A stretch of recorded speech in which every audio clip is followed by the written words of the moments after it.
coming from my colleagues across the chamber. But it's clear that this Republican leadership is not only failing to deliver on their promises, they're selling out at the expense of the basic needs of the American people. I reserve. Time is reserved. Gentlelady from Minnesota. Mr. Speaker, I yield 2 minutes to the gentleman from Texas.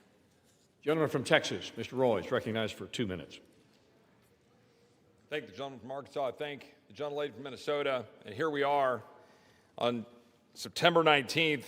House Republicans passed legislation which would have funded government through November 20th.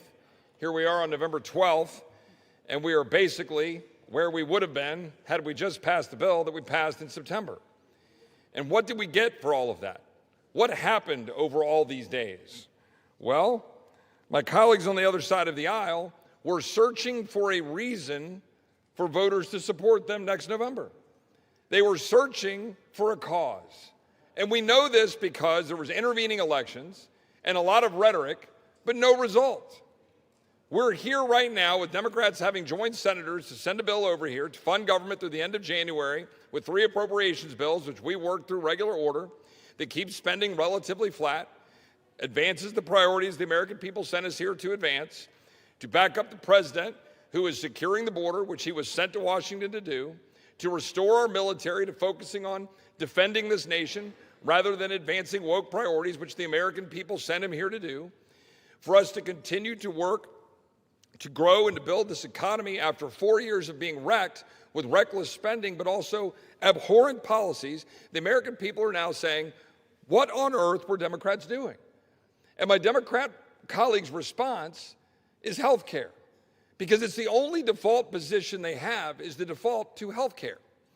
And the fact is, it's because they broke the system so badly that they are now coming and asking us to have the Treasury print money to then give out in order to enrich insurance companies with massive subsidies.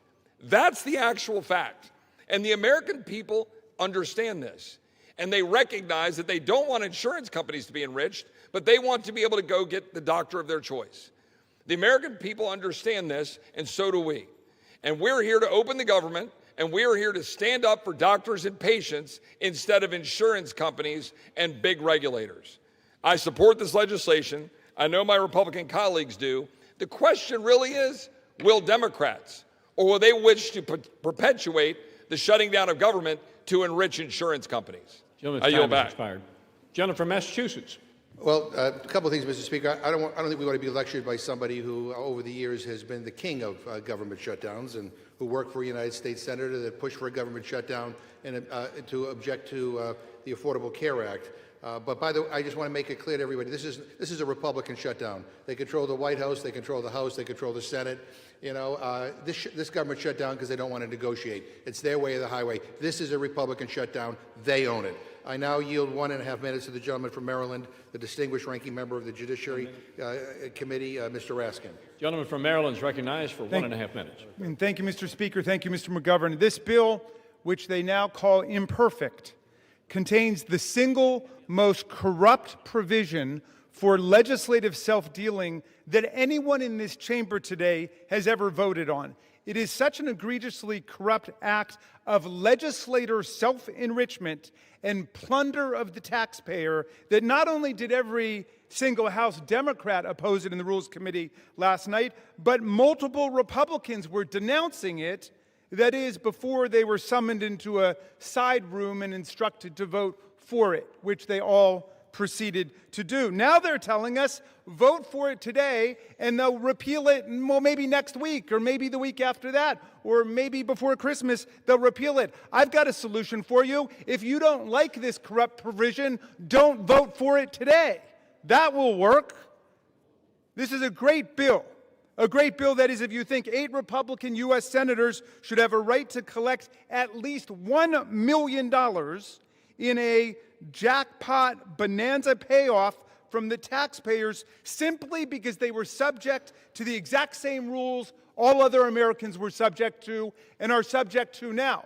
And they don't propose to change those rules for anybody else, not for more than 300 million Americans, not for the members of the House of Representatives, not for governors and mayors, but for themselves. They want to deal themselves a special legal privilege. In this Republican class war, Great Gatsby economy where President Trump has made more than $3 billion since he reoccupied the White House, the federal building which he has proceeded to demolish in large part, where millions of Americans face losing their health care and their SNAP benefits. This provision is an affront to our taxpayers, to the rule of law, to everyone who believes. Could I ask for 15 seconds more?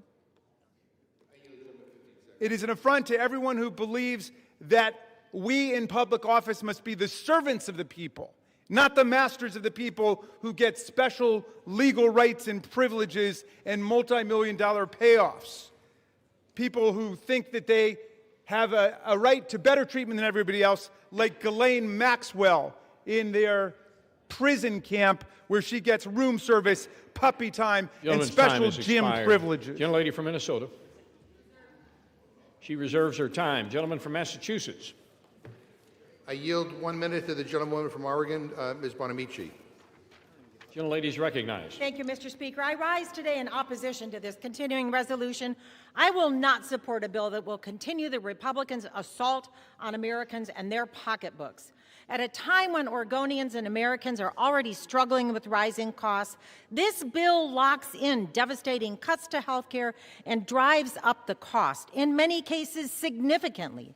The assault on health care and the Republican shutdown more broadly, they're further proof that the first 10 months of this Trump administration have been chaotic, harmful, and completely out of touch with the needs of the American people.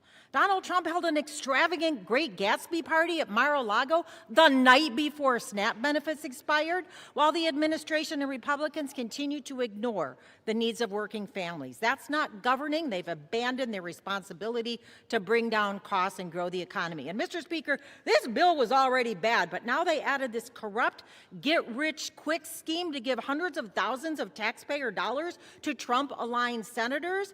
That is outrageous. Oregonians and Americans deserve better. My colleagues should listen to their constituents, vote no, and come back to the table and join us in the work to make health care affordable and accessible to all. I yield back.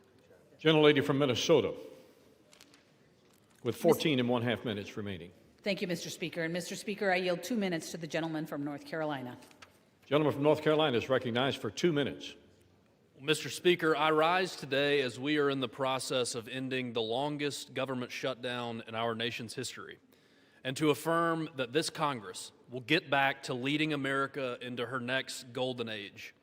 Over 40 days, that is how long the government has been closed. For over 40 days, Democrats here in this body and in the Senate have chosen chaos over our country. They chose to shut the government down because politics demanded it, not policy. The elites who dominate their party's decision-making are the ones least impacted by its decisions. Were the far-left activists and Democrats here in this body the ones not getting paychecks? No, Mr. Speaker. That was the air traffic controllers, our troops, and our Capitol police officers.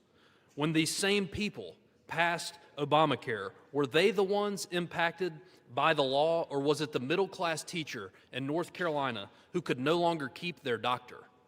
We all know the answer to that, Mr. Speaker.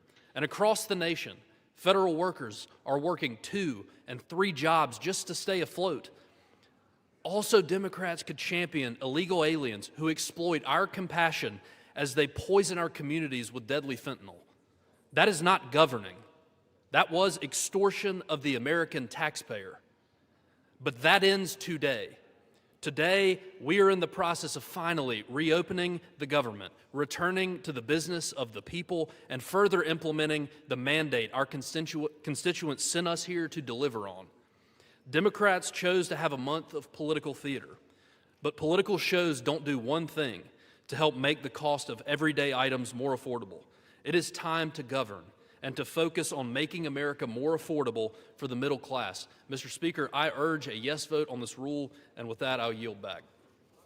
Gentleman from Massachusetts. Mr. Speaker, we're getting lectured on governance by a guy who is just coming off an 8-week paid vacation. Give me a break. At this time, I'd like to yield 1.5 minutes to the gentlewoman from New Jersey, the next governor of New Jersey, Ms. Sherrill.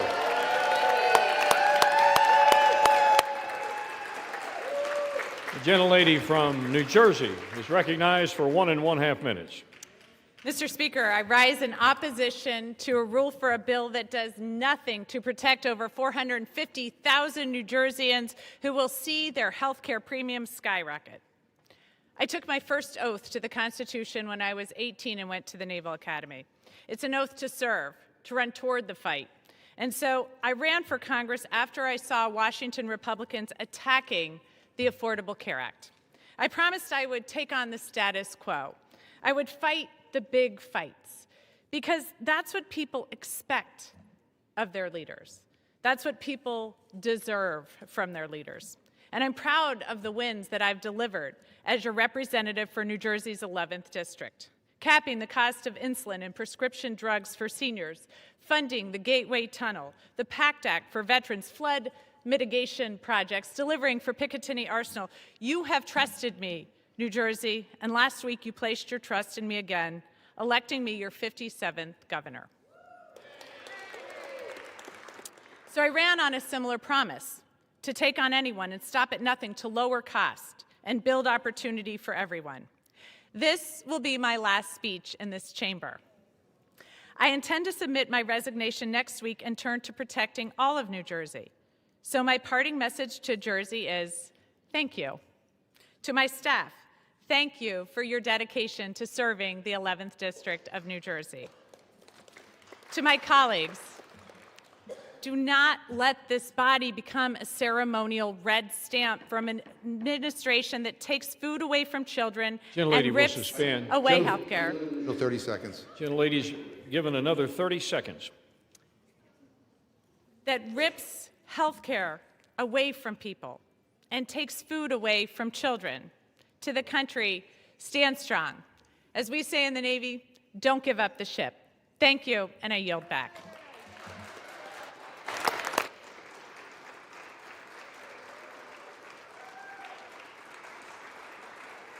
Gentlelady from Minnesota reserves. Yes. Gentleman from Massachusetts. Mr. Speaker, I yield 1 minute to the gentleman from Rhode Island, Mr. Magazzino. Gentleman from Rhode Island is recognized for 1 minute. Mr. Speaker, House Republicans are back from their 54-day taxpayer-funded vacation. But don't get me wrong, they do know how to work hard. When billionaires wanted tax breaks, they moved mountains to make it happen. When Argentina needed a $40 billion bailout to help Trump's buddy, they moved quickly to make it happen at the White House. But when working people need help, when millions of Americans are seeing their health insurance costs double and triple, and Americans all across this country are feeling like they're going to have to go without health insurance for the first time in their lives because they can't afford it anymore and have to make that terrible decision about which of their family members they're going to cut off of their insurance, House Republicans are nowhere to be found. When Donald Trump's stupid tariffs are raising the price of groceries, the cost of coffee is up 40% over the last year, House Republicans are silent. When working people need help, they are absent. Shameful.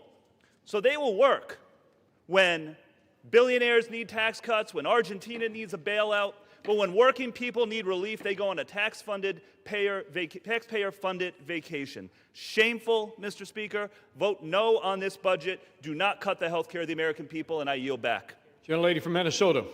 Thank you, Mr. Speaker, and I yield 1 minute to the gentleman from New York. Gentleman from New York is recognized for 1 minute. The reason we know this is a Democratic shutdown is because of how angry they are that we're about to reopen the government, period.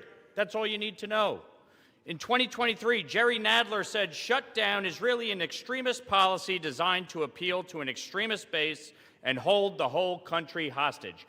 That is exactly what the Democrats have done over the last 43 days. They have held the American people hostage, trying to extract insane things like free health care for illegal immigrants. If they were serious about tackling the health care affordability crisis in this country, then they would address the fundamental problem with Obamacare.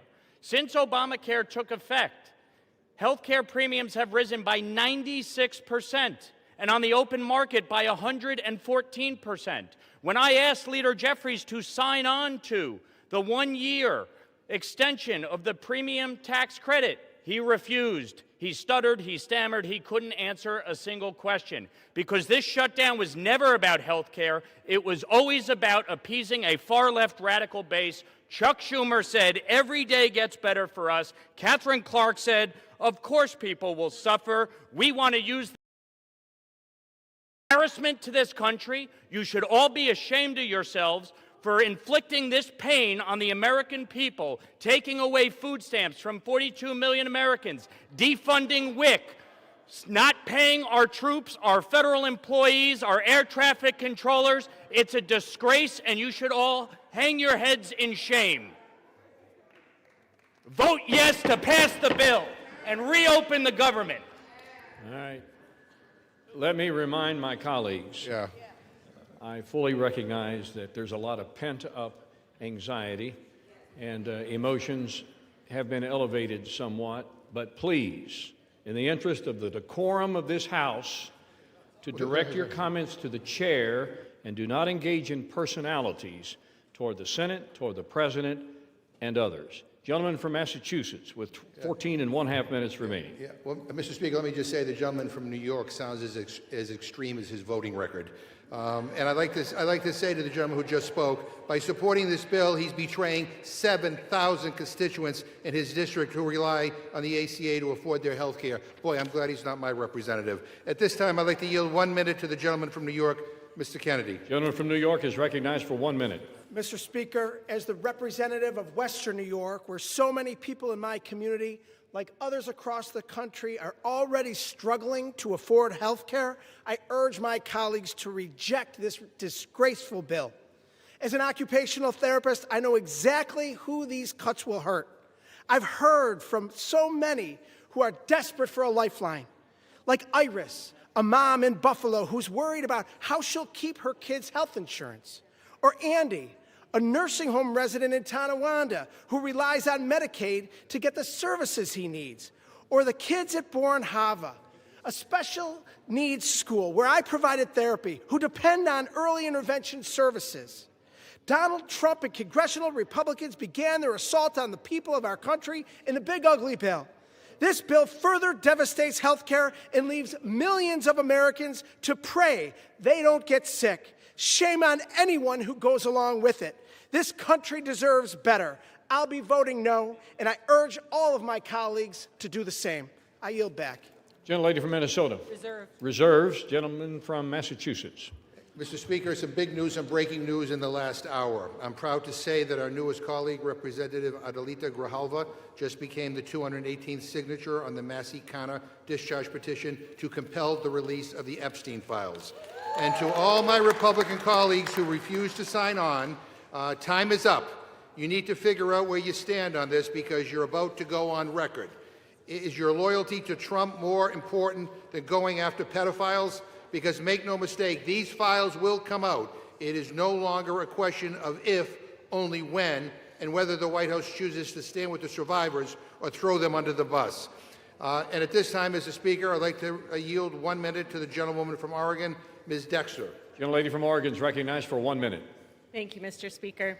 I rise today in strong opposition to this rule and the underlying bill. As a physician who spent 20 years saving lives, I did not come to Congress to let health care be decimated by Congress.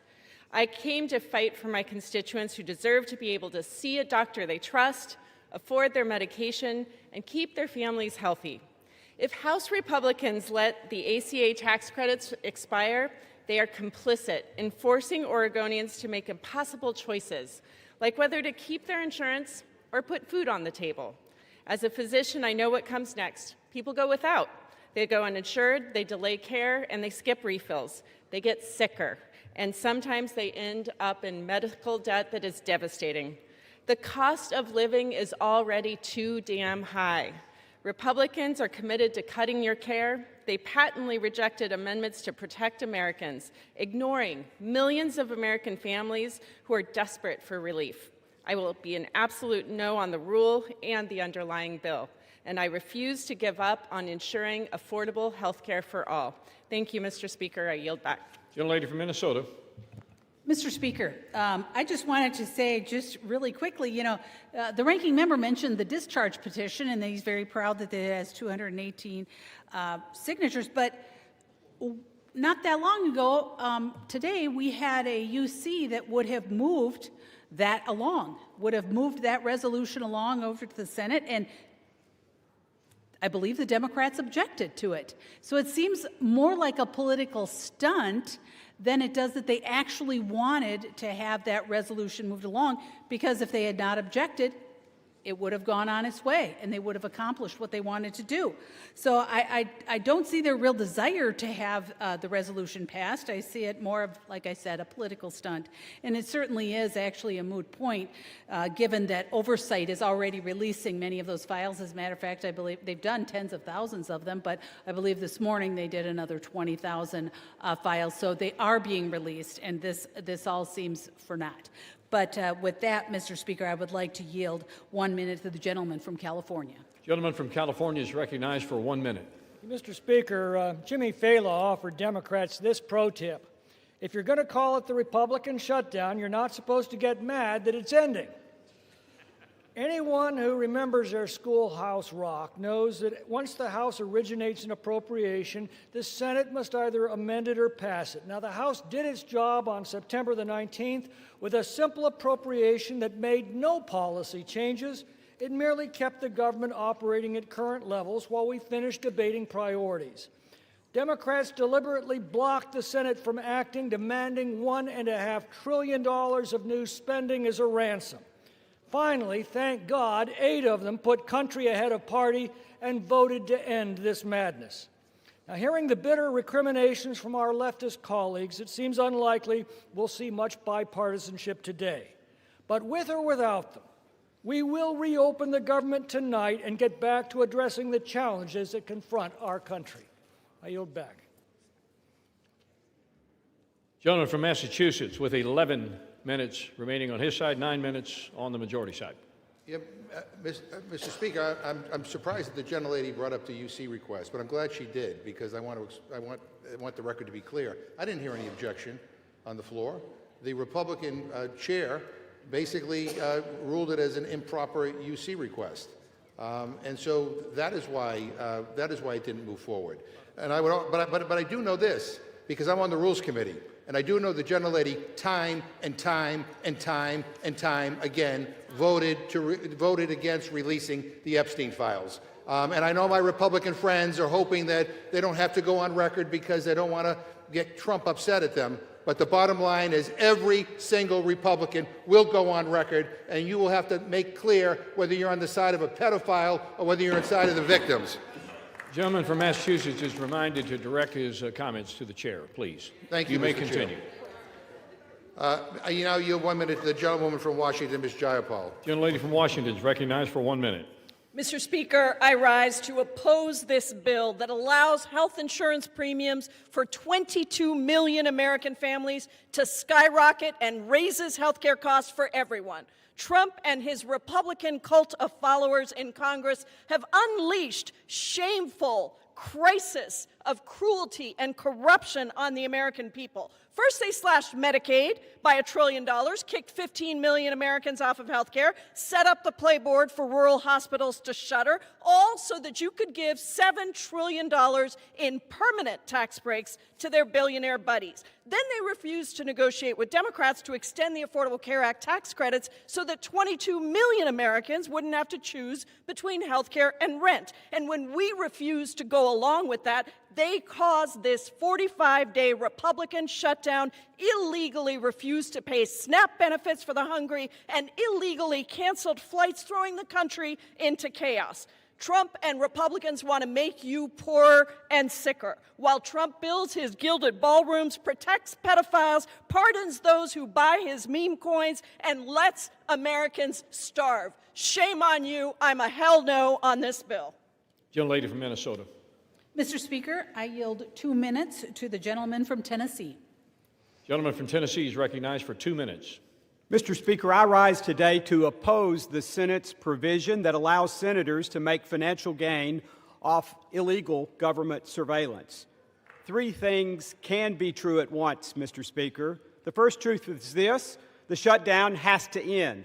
The American people and countless Tennesseans I represent are suffering and experiencing real pain.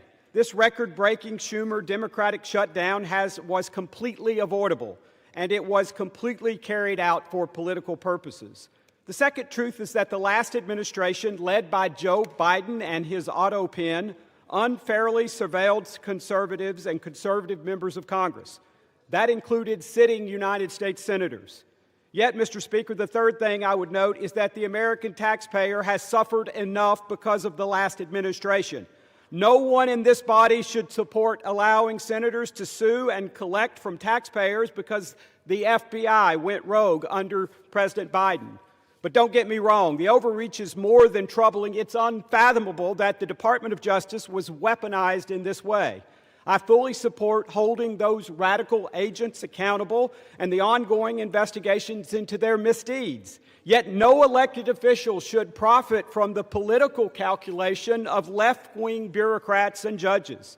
Mr. Speaker, the folks I represent are still reeling from historic Bidenflation, the effects of the border crisis, and the regulatory agenda of the last administration. It is shameful to ask them to shoulder the burden of paying U.S. senators $500,000 or more for those misdeeds. With that, I yield back, Mr. Speaker. Gentleman from Massachusetts. Mr. Speaker, I yield 1 minute to the gentleman from Texas, Mr. Green. Gentleman from Texas is recognized for 1 minute. And still I rise, Mr. Speaker. I rise to call to my colleagues' attention that they are no longer claiming that this is a clean CR. The truth is that it is a dirty, filthy, stealthy CR that has been contaminated with millions of dollars for people who have not earned it, but rather who want to take it from the taxpayers of this country because they have concluded somehow that they have been harmed when no harm has been proven or brought to our attention. I believe that health care for all is important because we in the Congress have the best health care in the world. Yet people with the best health care in the world do not see fit for persons who need it, who are among the least, the last, and the lost, to acquire health care, something that they have. Health care is becoming wealth care for too many people in this country. We need to extend the subsidies. We need to make sure that everybody who can get to a doctor gets care. This is not a poor country. I refuse to take a poison pill and have you tell me that I'll regurgitate it next week. The poison pill. Gentleman's time has expired. Gentlelady from Minnesota reserves. Gentleman from Massachusetts. I inquire how many more speakers the gentlelady has, because she doesn't seem to have very many. I believe we have one more, Mr. Speaker. Okay. All right. We have several. Mr. Speaker, I yield 1 minute to the gentlewoman from New York, Mr. Ocasio-Cortez. Gentlelady from New York is recognized for 1 minute. It is great. It is great that Democrats have a line of people who are willing to fight for working class Americans from coast to coast in this country, because God forbid that we have a member of the Republican caucus who stands up and actually wants to extend the Affordable Care Act so that people with cancer, insulin, and issues across all sorts of health care issues across this country have their health insurance protected and extended throughout 2026. It is unconscionable that what we are debating right now is legislation that will give 8 members of the United States Senate over $1 million apiece. And we are robbing people of their food assistance and of their health care to pay for it. How is this even on the floor? How can we, as members of Congress, Republican or Democrat, vote to enrich ourselves by stealing from the American people? That is what this legislation does. In fact, Senator Graham just went before the press earlier today saying he was going to seek well over $1 million from the American people from this. We cannot support it, and we cannot stand for it. Thank you. Gentlelady's time has expired. Gentlelady from Minnesota. Thank you, Mr. Speaker. And I just wanted to point out to some of my colleagues that, you know, the Democrat government shutdown stopped the SNAP benefit. So if they were very concerned about those, about making sure that people had their nutritional assistance, they wouldn't have shut down the government, because that is what caused it. And with that, Mr. Speaker, I yield 1 minute to the gentleman from Texas. Gentleman is recognized for 1 minute. Thank you, Mr. Speaker. It was great to hear from the new leader of the Democrat Party, Mrs. Alexandria Ocasio-Cortez. Unfortunately, we didn't also get to hear from their other leader, Mr. Zoran Mamdani. Mr. Speaker, I'm going to be proud this evening to vote to reopen the federal government. House will be in order. Mr. Speaker, for 40 days, the Democrats shut our government down to pursue unrealistic policy proposals that they know the American people do not want. Mr. Speaker, the American people do not want health care for illegal aliens. They do not want our tax dollars funding left-wing media outlets, and they do not want to drive up our debt $1.5 trillion as part of a short-term continuing resolution. Mr. Speaker, the last 40 days have been nothing but pure political nihilism, and I'm glad that this nightmare is over so that we can get back to work on behalf of the American people. Thank you, Mr. Speaker. I yield back. Gentleman from Massachusetts. Gentleman from Massachusetts. I reserve. Gentleman reserves his time. Gentlelady from Minnesota. Reserve. Reserves. Who seeks time? Well, Mr. Speaker, let me first of all just say to the gentlelady, this is Republican shutdown. It didn't need to happen.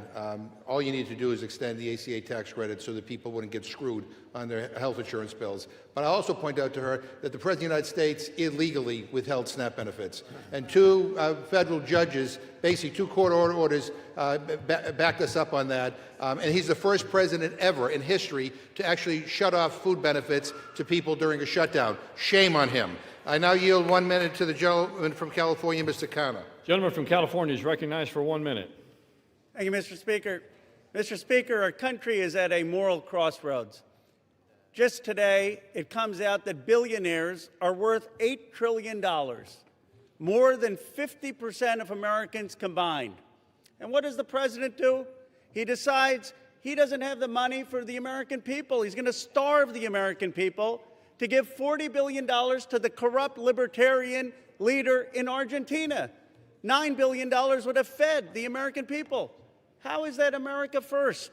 And then he says, I don't care about the cab driver who's paying $2,600 now per month in health insurance as opposed to $44, because I don't want to save the 20 million Americans who are going to face high premium increases.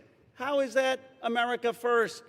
We need national health insurance in this country. We need to tax billionaires in this country. We need to fund SNAP in this country, and we need to stop funding Argentina and corrupt foreign leaders. Gentlelady from Minnesota. Thank you, Mr. Speaker. And I just wanted to address for just a second the health care issue that the Democrats continue to bring up and act like this had anything to do with everyone in the country's premiums, because we are talking about the COVID era Affordable Care Act's COVID era subsidies. So this is not what is affecting other people's premiums, other than those folks that qualify for those COVID era premium subsidies. That's it. They continue to make it sound like this is responsible for every kind of increase that people are seeing. And so the Affordable Care Act's original subsidies will remain in place. So that's the original subsidies, ensuring that millions still qualify for the income-based tax credits and capping out-of-pocket costs relative to income. It's the COVID era. I can't say that enough. It is the COVID era subsidies that are in question here.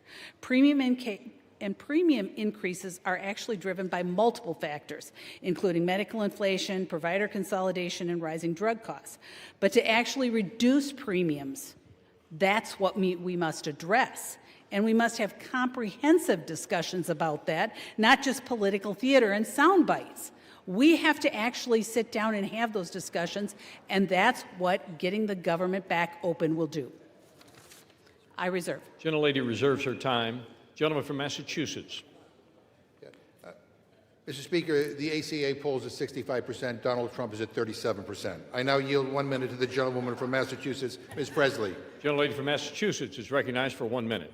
Mr. Speaker, I rise today on behalf of every elder who can't afford their prescription, every parent who went to work hungry so their child could eat. In the United States of America, there is no lack of resource, only a deficit of empathy, political will, and courage. At its best, government is a backstop, a compassionate steward of the public good. At its best, government catches people when they stumble in a moment of hardship. At its best, government does right by the people, all the people. Struggle does not discriminate, Mr. Speaker. Hardship is not a character flaw. It has zero to do with work ethic. Every single person is one diagnosis, one layoff away from hardship. Life can change at an instant. What we are bearing witness to is not only a lack of political courage, but it is a fundamental betrayal of the people. Incompetence and indifference to the suffering of our constituents and our neighbors. The shame and the sham of it all.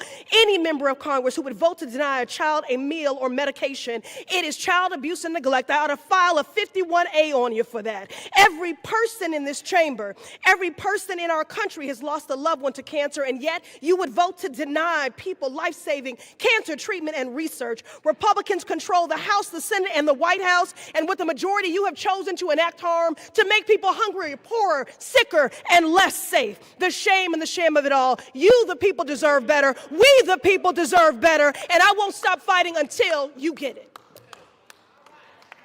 Gentlelady from Minnesota. Prepared to close. Gentlelady's prepared to close. She has 4 minutes remaining. Gentleman from Massachusetts. Yeah, I'm not. So I'd like to yield 1 minute to the gentleman from Wisconsin, Mr. Pocan. Gentleman from Wisconsin is recognized for 1 minute. Thank you, Mr. Speaker. Yes, the federal government will officially reopen with the House vote today. But here's what won't happen.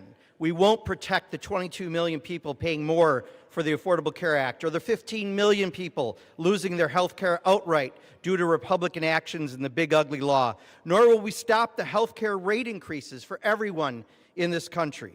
And we won't be restoring food assistance today for millions of Americans who benefit from SNAP because House Republicans voted to cut the #1 program that keeps kids and seniors out of poverty by over $180 billion. Nor will we be able to roll back the tax cuts for billionaires and your GOP donors that you funded by gutting those health care and food programs. But I sure hope you're tanned and rested after your 8-week paid vacation, because you're going to need it. Democrats are going to continue fighting every single day for people's health care and food benefits, and we're going to be on you day after day until we get it done. Vote no. I yield back. Gentleman yields back his time. Gentlelady from Minnesota.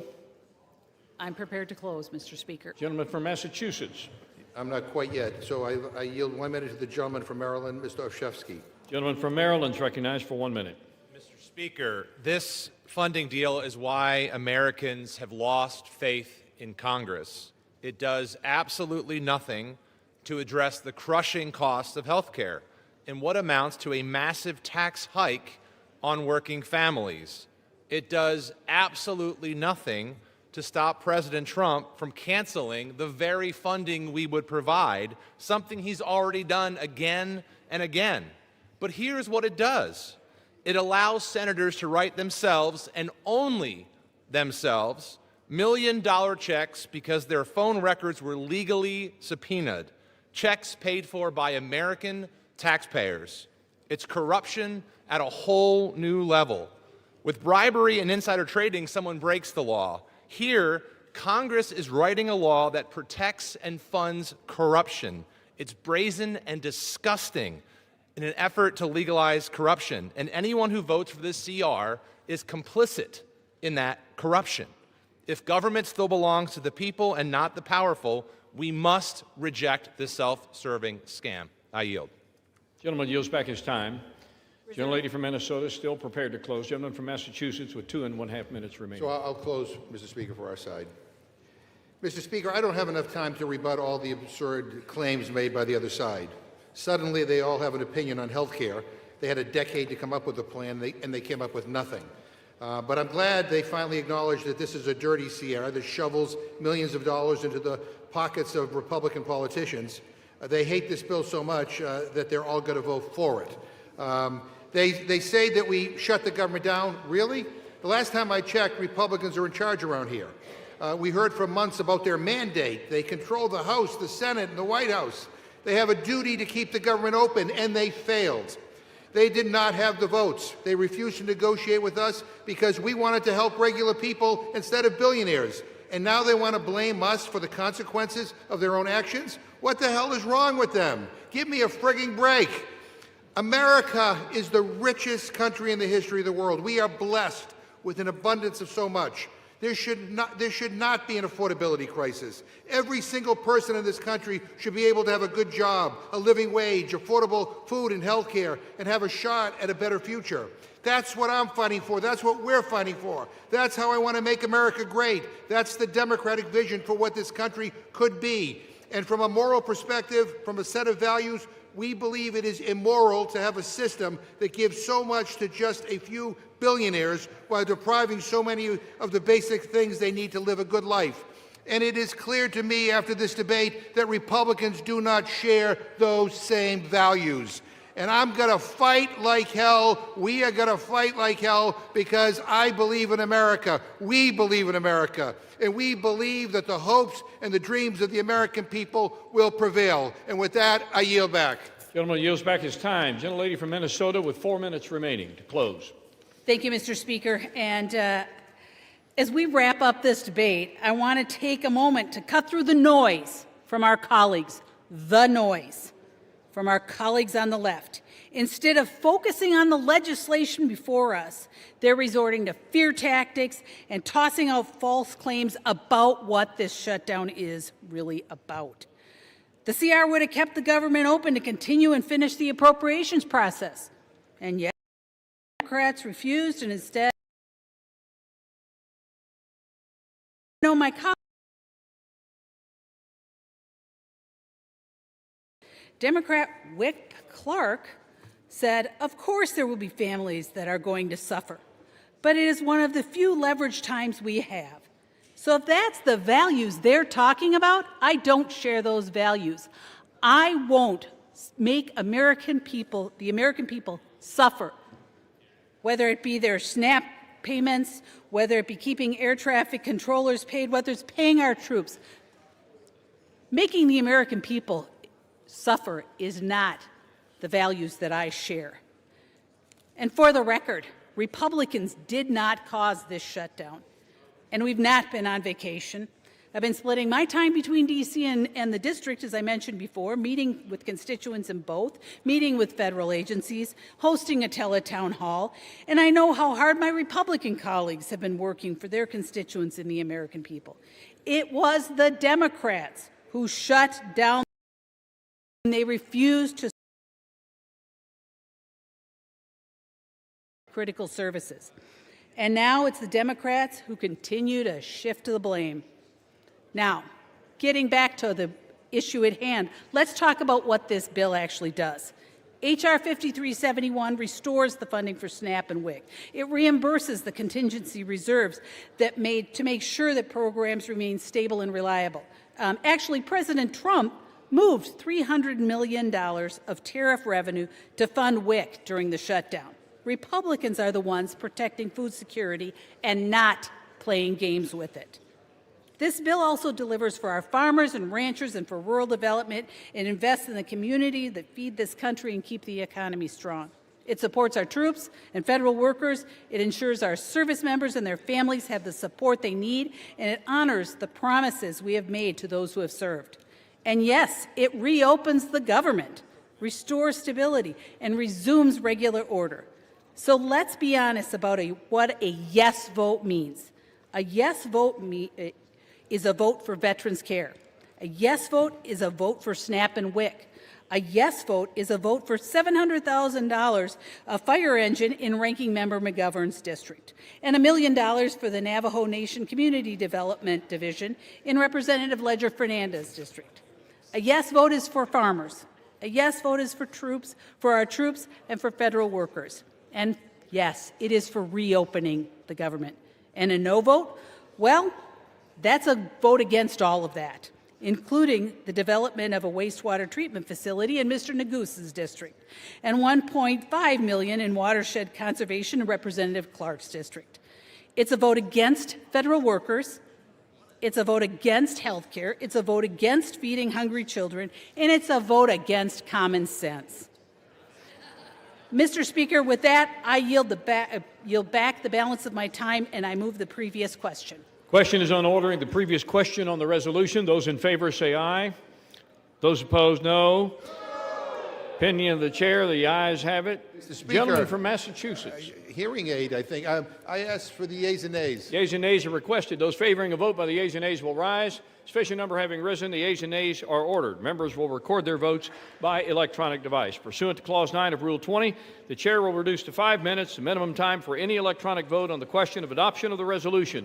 This is a 15-minute vote.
This bill, the yeas are 216, the nays are 213. The previous question is ordered. Question is on the adoption of the resolution. Those in favor say aye. Those opposed, no. Opinion of the chair, the ayes have it. Mr. Speaker, I ask for recorded vote. Recorded vote is requested. Those favoring a recorded vote will rise. Sufficient number having risen, a recorded vote is ordered. Members will record their votes by electronic device. This is a 5-minute vote.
This vote, the yeas are 213, the nays are 209.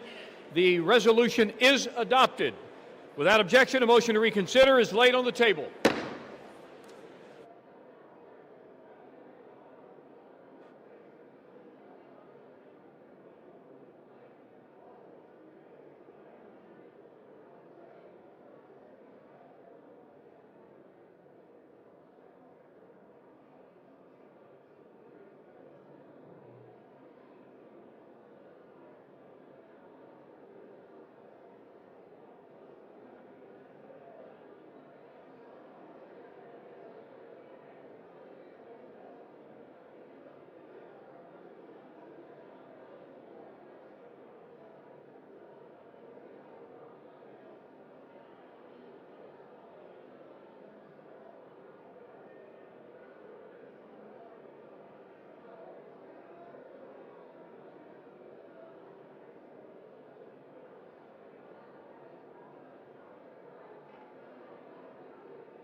The House will come to order.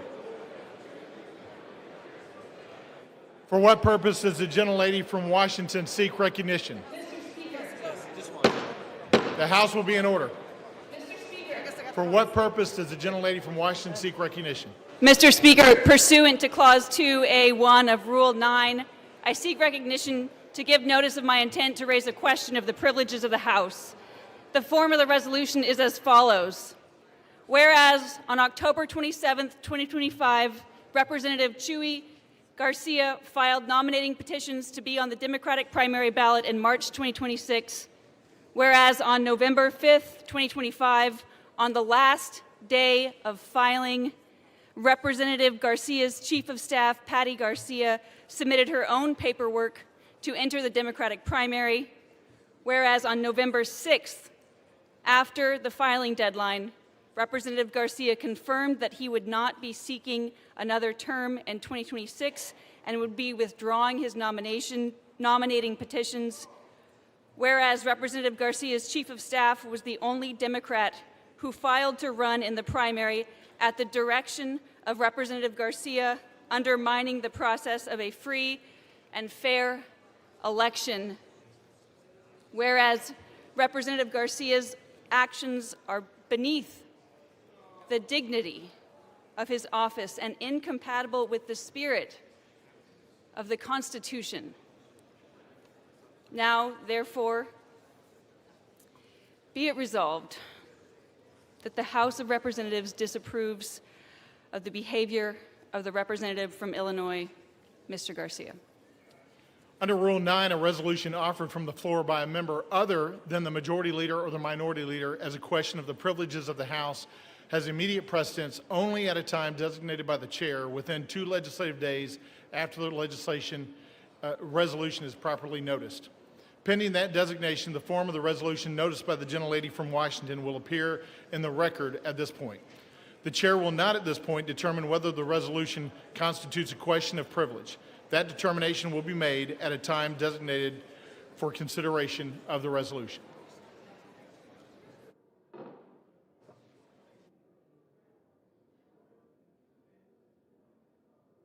The House will be in order.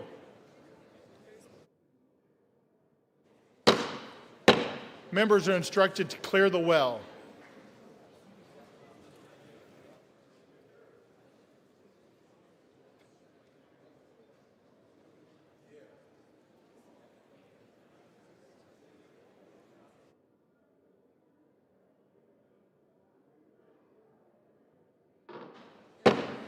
The House will be in order and members will clear the well. For what purpose does the gentleman from Illinois seek recognition? Mr. Speaker, pursuant to House Resolution, I'm sorry? Who did?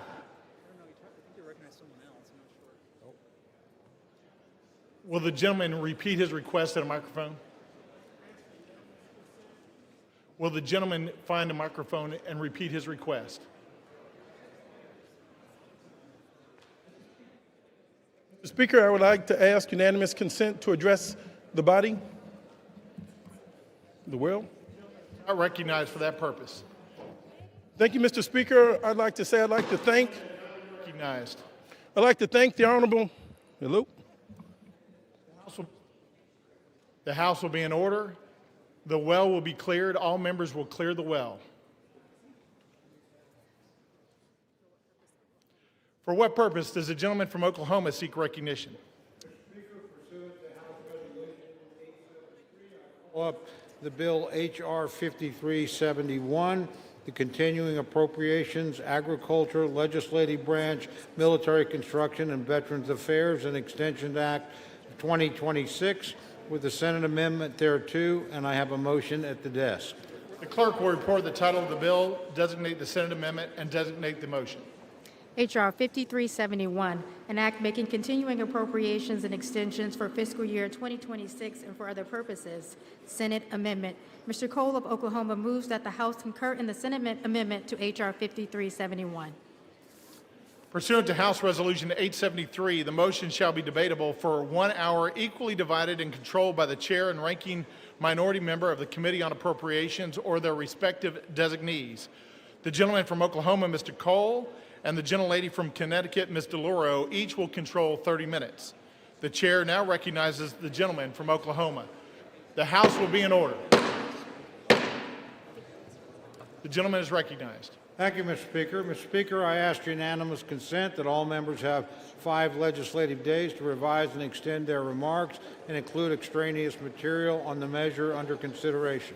Without objection, so ordered. The House will be in order. All members are instructed to take their conversations outside.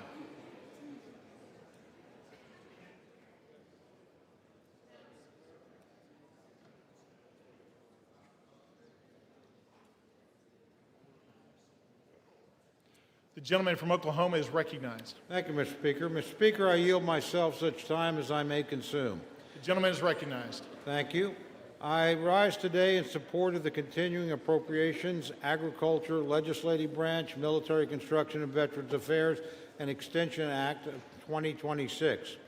History reminds us, Mr. Speaker, that shutdowns never change the outcome. The only cost is paid by the American people. Over the last 43 days, the facts did not shift, the votes required did not shift, the path forward did not change. The only thing that did move was the level of pain Democrats inflicted on the nation. For 6 long weeks, Americans have paid the price for a shutdown they neither caused nor deserved.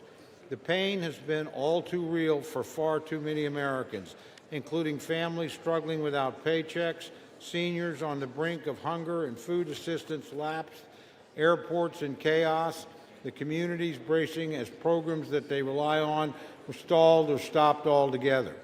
And with yesterday being Veterans Day, we especially reflect on the impact of this shutdown on those who served our nation, past and present. Our military families were left wondering if they would be paid. Thanks to President Trump, they were. Yet this is not how the greatest nation in the world should function. Today, that changes. The legislation before us reopens the government, restores critical services, and puts an end to the needless hardship Democrats have inflicted on the country. This bill supports our troops, it pays federal workers, it fully funds SNAP benefits until September 30th of next year, it compensates our air traffic controllers right before a busy holiday season. In fact, it takes a holistic approach in ensuring federal services and programs are operational. In the simplest terms, we're putting the government back to work for our people. The bill is fundamentally the same responsible approach House Republicans offered on September 19th, but with an important addition: 3 full-year appropriations bills for FY26. These bipartisan, bicameral, full-year appropriations bills cover the Military, Construction, and Veterans Affairs, Legislative Branch, and Agriculture, Rural Development, and Food and Drug Administration divisions. Once passed, we will have full-year funding in place for many of our most crucial programs. Military construction needs will be met for a full year, as will medical programs for our nation's veterans. The legislative branch will be properly resourced, including critical funding enhancements for the Capitol Police and for member security. And agriculture, food, and nutrition programs like WIC and SNAP will be fully funded to help vulnerable people in need. Importantly, this legislation delivers member-driven community project funding in both the military construction and agricultural division, which will direct resources back into the hands of the communities we represent. This was a top priority for the Appropriations Committee, and we achieved it while holding overall spending levels in check. It's responsible appropriations progress like this that causes me to reflect on an important message to our friends in the Democratic leadership. My sincere apologies to Minority Leaders Jeffries and Schumer, but after today, you will no longer get to hold the government hostage, and you will not get to force a rushed, pork-filled Christmas omnibus at the end of the year. Republicans have actively restored a responsible line-by-line process. Over the next few months, we will continue this work and efforts through regular order. This Article I advancement is an accomplishment that every member of this chamber can be proud of, regardless of party. Yet some still need to decide what they stand for today. So to my colleagues on the other side of the aisle, do you want the leverage or do you want to legislate? Do you treat Americans as collateral damage or as constituents? And do you answer to your caucus or your country? For Republicans, the answer has been clear for the last 43 days. We have and we will continue to put Americans first. Democrats can join us. They have an opportunity to make the responsible choice to reopen our government and pass 3 official full-year appropriations bills. 8 Senate Democrats saw reason and did exactly that. I hope House Democrats do the same. True courage is taking responsible action for the nation, even when politics makes it inconvenient. Let's reopen the government and get back to work. With that, Mr. Speaker, I reserve the balance of my time. The gentleman from Oklahoma reserves. The gentlelady from Connecticut is recognized. Thank you, Mr. Speaker. The House is not in order. Thank you. House will be in order. Thank you very much, Mr. Speaker. I yield myself 7 minutes. The gentlelady is recognized. I rise in opposition to this bill that does nothing, not one thing, to address the Republican health care crisis amid a cost of living crisis. More than 20 million Americans will have to pay double, even triple their monthly insurance premiums in just a matter of weeks. And this bill leaves families without even a glimmer of hope that their costs might go down. Energy prices are up, grocery prices are up, housing costs are up. When 2/3 of American workers are living paycheck to paycheck, you can understand why the most important issue on their minds is affordability. What does President Trump say? And I quote, affordability is a con job, end quote. How out of touch can you be? Mr. President, start to listen to the American people, not your millionaire, billionaire friends. President Trump and my Republican colleagues refuse to address this issue. They continue to avoid it. They were so intent on avoiding it that they shut down the government instead of dealing with it. Speaker Johnson has indicated that he will not deal with it. He has shown no interest in holding a vote on extending the health care subsidies, which would prevent monthly costs from soaring. Republicans have tried to say they will deal with this problem their own way, but they have no plan. They are trying to repeal the Affordable Care Act, as they have been trying to do unsuccessfully for 15 years. However, they are poised to succeed, which is why it is so important for this continuing resolution to fail. President Trump and Republicans, their plan is to drive up prices for everybody, compounding the cost of living crisis. More than 2 million Americans are expected to lose their health insurance next year because it has simply become too expensive. There are more than 50 pages of health care provisions in this bill. Not one of them stops costs from skyrocketing at the beginning of next year. Not one of them offers relief to American families being squeezed tighter and tighter by the Republican crisis. There is one group of people, however, who will receive some relief thanks to this bill. United States senators who may have participated in an insurrection, snuck into this bill at the 11th hour by Senate Republicans, is a provision to pay out at least $1 million each to 8 United States senators implicated in the January 6th insurrection. Understand, this is a corrupt precedent. This is where members can profit from their own votes.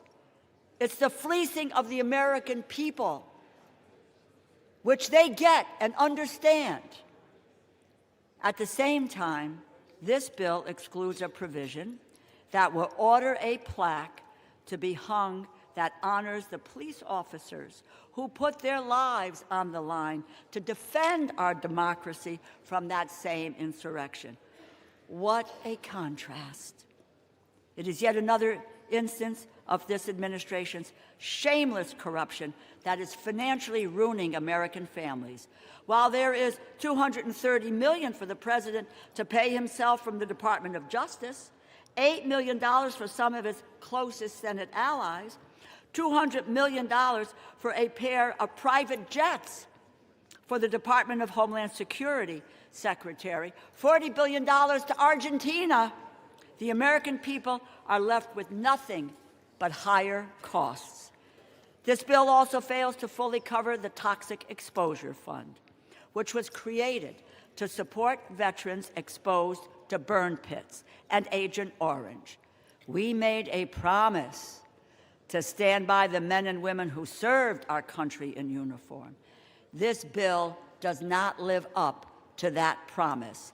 You know, Republicans need to stop taking photographs with veterans and then vote against their health care. Those who lead in the appropriations process here believe in the constitutional power of the purse. And over the past month, President Trump has been firing federal workers en masse. And when his administration has failed there, they have made life so miserable for federal workers that they had no choice but to leave. Federal workers should be, and I quote, traumatically affected. Those are the words of the Office of Management and Budget Director Russ Vought, an unelected bureaucrat. The federal workforce has dwindled by 200,000 since January, jeopardizing the public services that so many people rely on. Spare us your false concern. And since January, this administration has been stealing from our communities, withholding as much as $410 billion in funding approved by Democrats and Republicans, House, Senate, signed into law, and they are illegally blocking authorized funds from being distributed. Even now, as we debate this bill, the Trump administration is arguing to the Supreme Court that they should be allowed to withhold food stamp funding that Congress lawfully approved. They were ordered by 3 separate courts to distribute food assistance and are still fighting to withhold it. It is not connected to opening this government. They have the money. They have it now for food stamps. They just refuse to use it. Imagine using food as a political weapon, unspeakable and immoral. It seems like their only plan is to strip children of food assistance while kicking their parents off their health insurance. They have demonstrated that that is who they are. These are their true colors. You cannot expect Democrats to go along with any bipartisan funding deal if that agreement can be undone with a party line vote. Congress must assert its authority over the power of the purse. I encourage my colleagues to vote no, and I reserve the balance of my time. The gentlelady reserves. The gentleman from Oklahoma is recognized. Thank you, Mr. Speaker. Mr. Speaker, I yield 1 minute to our distinguished majority leader, the gentleman from Louisiana, Mr. Scalise. The gentleman from Louisiana is recognized for 1 minute. Thank you, Mr. Speaker, and thank my friend, the Chairman of the Appropriations, Mr. Cole from Oklahoma, for not only yielding, but for bringing this important bill to the floor. Our appropriators worked tirelessly to negotiate a multi-bill package that is part of this bill to reopen the government.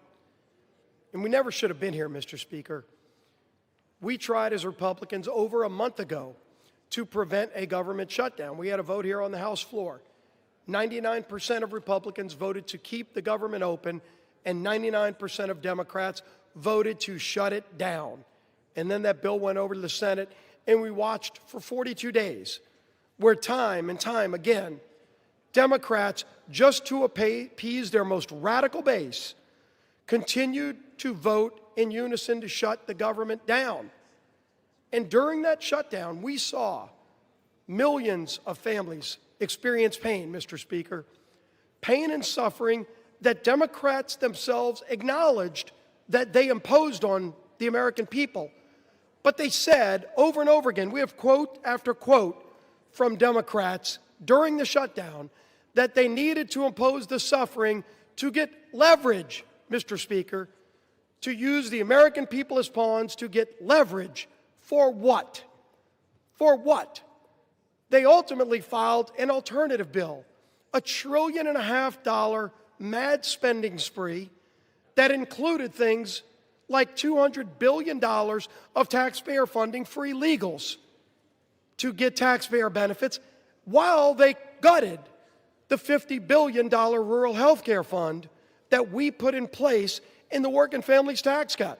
So, Mr. Speaker, anybody who comes up here and says they care about health care, they were also advocating to gut the $50 billion rural health care fund to provide $200 billion in taxpayer-funded health care benefits for illegals. It's insanity. And if you really want to look at where this all began, as some on the other side, Democrats, want to talk about a health care crisis, the health care law of the land is what many refer to as Obamacare. But let's remember the original name that Democrats gave that bill when they created it. They called it the Affordable Care Act. The Affordable Care Act. Only Democrats voted for it. Republicans knew it was going to be anything but affordable. It was going to interfere with the doctor-patient relationship, and unfortunately it's done that. But if you want to talk about affordable, and maybe the only other bill that's more laughable in its name is the Inflation Reduction Act. Yeah, that's another product brought to you by Democrat-only votes. The Inflation Reduction Act, which ushered in the inflation under Joe Biden that we're still trying to shake today.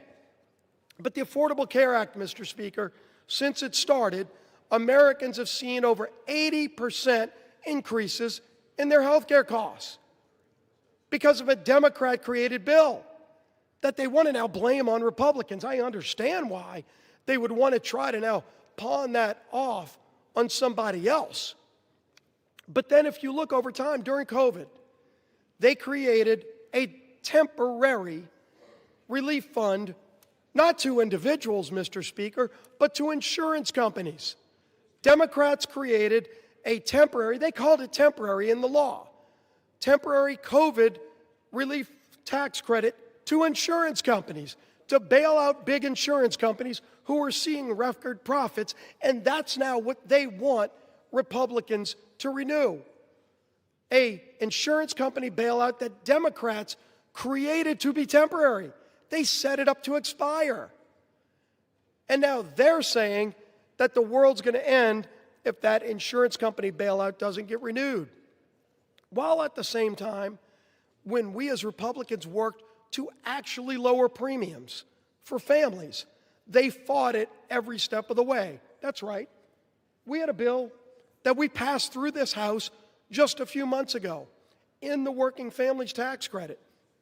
Part of that bill was called the cost share reduction, was scored by the CBO to lower premiums for families by over 12%. And what happened? It gets over, and by the way, every Democrat voted against that too, because they've never cared about lowering premiums. Then that bill gets over to the Senate. Senate Democrats worked overtime to get that provision removed. And if you go look at Senate Democrat Budget Committee website, they still brag that they removed that provision that would have lowered premiums for families. So, absolutely, Republicans have worked and will continue, by the way, to work to lower premiums for families, but make no mistake, the high premiums that everybody faces today are a result of the inaptly named Affordable Care Act and the many failures associated with it. But this bill today is about ending the misery Democrats created on families. That is just about funding the government, not about solving other problems that we should be working to solve, but about getting the government back open while not holding the American people hostage. And that, Mr. Speaker, is what has disgusted the American people most during this shutdown. That should have never happened, but it's that it has caused real suffering for American families. Our men and women in uniform that had to wonder whether or not they're going to get paid. Air traffic controllers who already had a highly stressful job and then had to show up for work without getting paid. Multiple paychecks missed. Now you're seeing, because a lot of those air traffic controllers have to go work jobs as Uber drivers. They aren't even being able to show up for work because they still have bills due, their rent's due. They're trying to put food on their table, and Democrats want to vote no tonight to keep denying them food. The 42 million SNAP recipients, those people that are low income that need those food benefits, if you vote no today, you are voting to deny those 42 million low-income families basic food needs. Don't talk about how much you care about low-income people and vote no tonight to deny them food, basic services, basic things that American families need who shouldn't be part of the leverage Democrats want to show their radical base that they're fighting Donald Trump because they're upset with the results of the election from November. It is time to end this madness, Mr. Speaker. Let's get this government back open.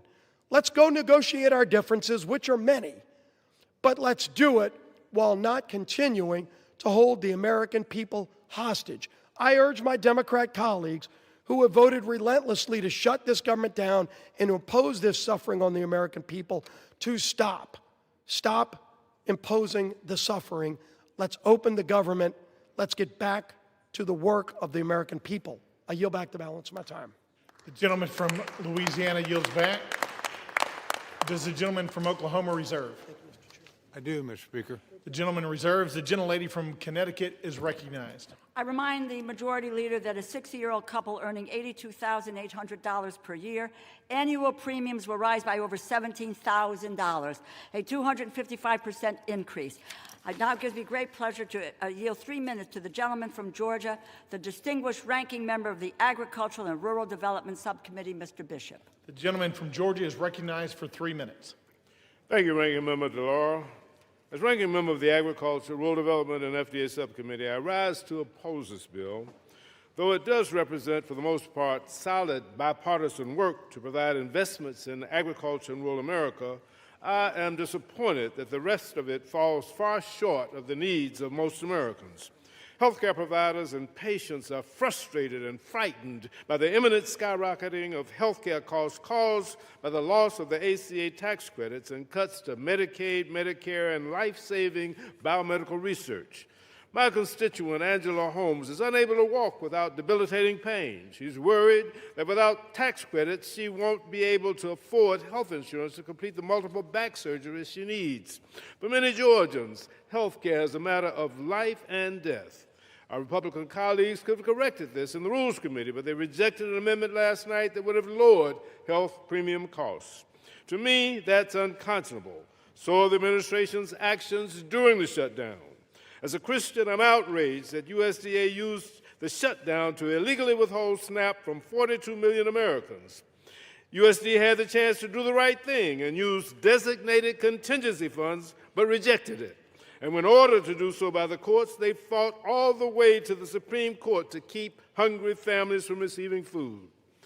America produces the highest quality, safest, most affordable, and abundant food, fiber, and medicine anywhere in the world.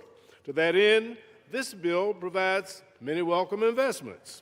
It fully funds SNAP and WIC, replenishes the SNAP and WIC contingency funds, and fully funds cash value vouchers for fruits and vegetables for women and children. It also helps rural America by providing $1 billion in single-family direct home loans, $120 million over the House level, and funding water and wastewater programs at $446 million, both issues that Democrats tried to address in full committee. The bill provides $1.8 billion for the Agricultural Research Service, $1.6 billion for NIFA, protecting farmers, small businesses, and families against President Trump's budget request to eliminate land-grant university research and extension activities across the country. I'm pleased to see that the bill language requires USDA to notify Congress before canceling grants over $1 million. The agricultural portion of this bill does make positive steps in the right direction. The bill discards many of the harmful policy riders, which in the House bill, yet it does not go far enough to negate House language falsely questioning the safety of mifepristone and encouraging FDA to explore liability protections for certain infant formula manufacturers, over which the agency has absolutely no jurisdiction. And while the overall funding package may reopen the government for a month or two, this bill does not address the breach of trust this administration has demonstrated since January. They fail to follow the law, and we cannot trust that they will even execute this bill if we vote on it today. The gentleman's time has expired. We have 15 seconds. The gentleman is recognized for an additional 15 seconds. They fail to follow the law, and we can't trust that they'll execute the law. They cut SNAP by 20% in the big ugly bill this summer, dismantled funded federal programs, fired federal workers, and illegally ignored court orders. This bill fails to address the health care crisis, and bipartisan outrage has erupted over language in the bill to pay millions of dollars of taxpayer dollars to a handful of senators whose phone records were subpoenaed in relation to the January 6th investigation. It's a bad bill. The gentleman's time has expired. The gentleman yields back. Does the gentlelady from Connecticut reserve? The gentlelady reserves. The gentleman from Oklahoma is recognized. Thank you, Mr. Speaker. Mr. Speaker, I recognize yield 2 minutes to my very good friend, distinguished gentleman from Texas and distinguished chairman of the Military Construction and Veterans Subcommittee, the Appropriations Committee, Mr. Carter. The gentleman from Texas is recognized for 2 minutes. Thank you, Mr. Speaker, and I want to thank my longtime friend, colleague, and the chairman of the Appropriations Committee, Mr. Cole, for yielding me the time. I rise in support of H.R. 5371 and look forward to reopening the government The shutdown has gone on long enough, and it's time to end it. Yesterday was Veterans Day, and it's a timely reminder of the commitment our armed forces personnel have made and the responsibility that we have to take care of those who serve our nation. Military Construction and Veteran Affairs component of the legislation meets that goal. The legislation includes $133.3 billion for the Department of Veterans Affairs, including $113.8 billion for discretionary funding for the VA medical care.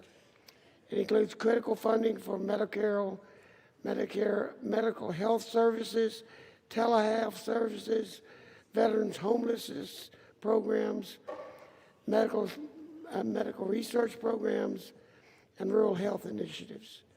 It invests in information technology, including robust investments in VA electronic health record modernization. Fully funds all mandatory veterans benefits, including veterans disability compensation programs, education benefits, and vocational rehabilitation and employment training. Nearly $20 billion for the Department of Defense military construction programs. This amount funds nearly 300 projects at military bases around Yield the the world. gentleman an additional 15 seconds, Mr. Speaker. The gentleman has an additional 15 seconds.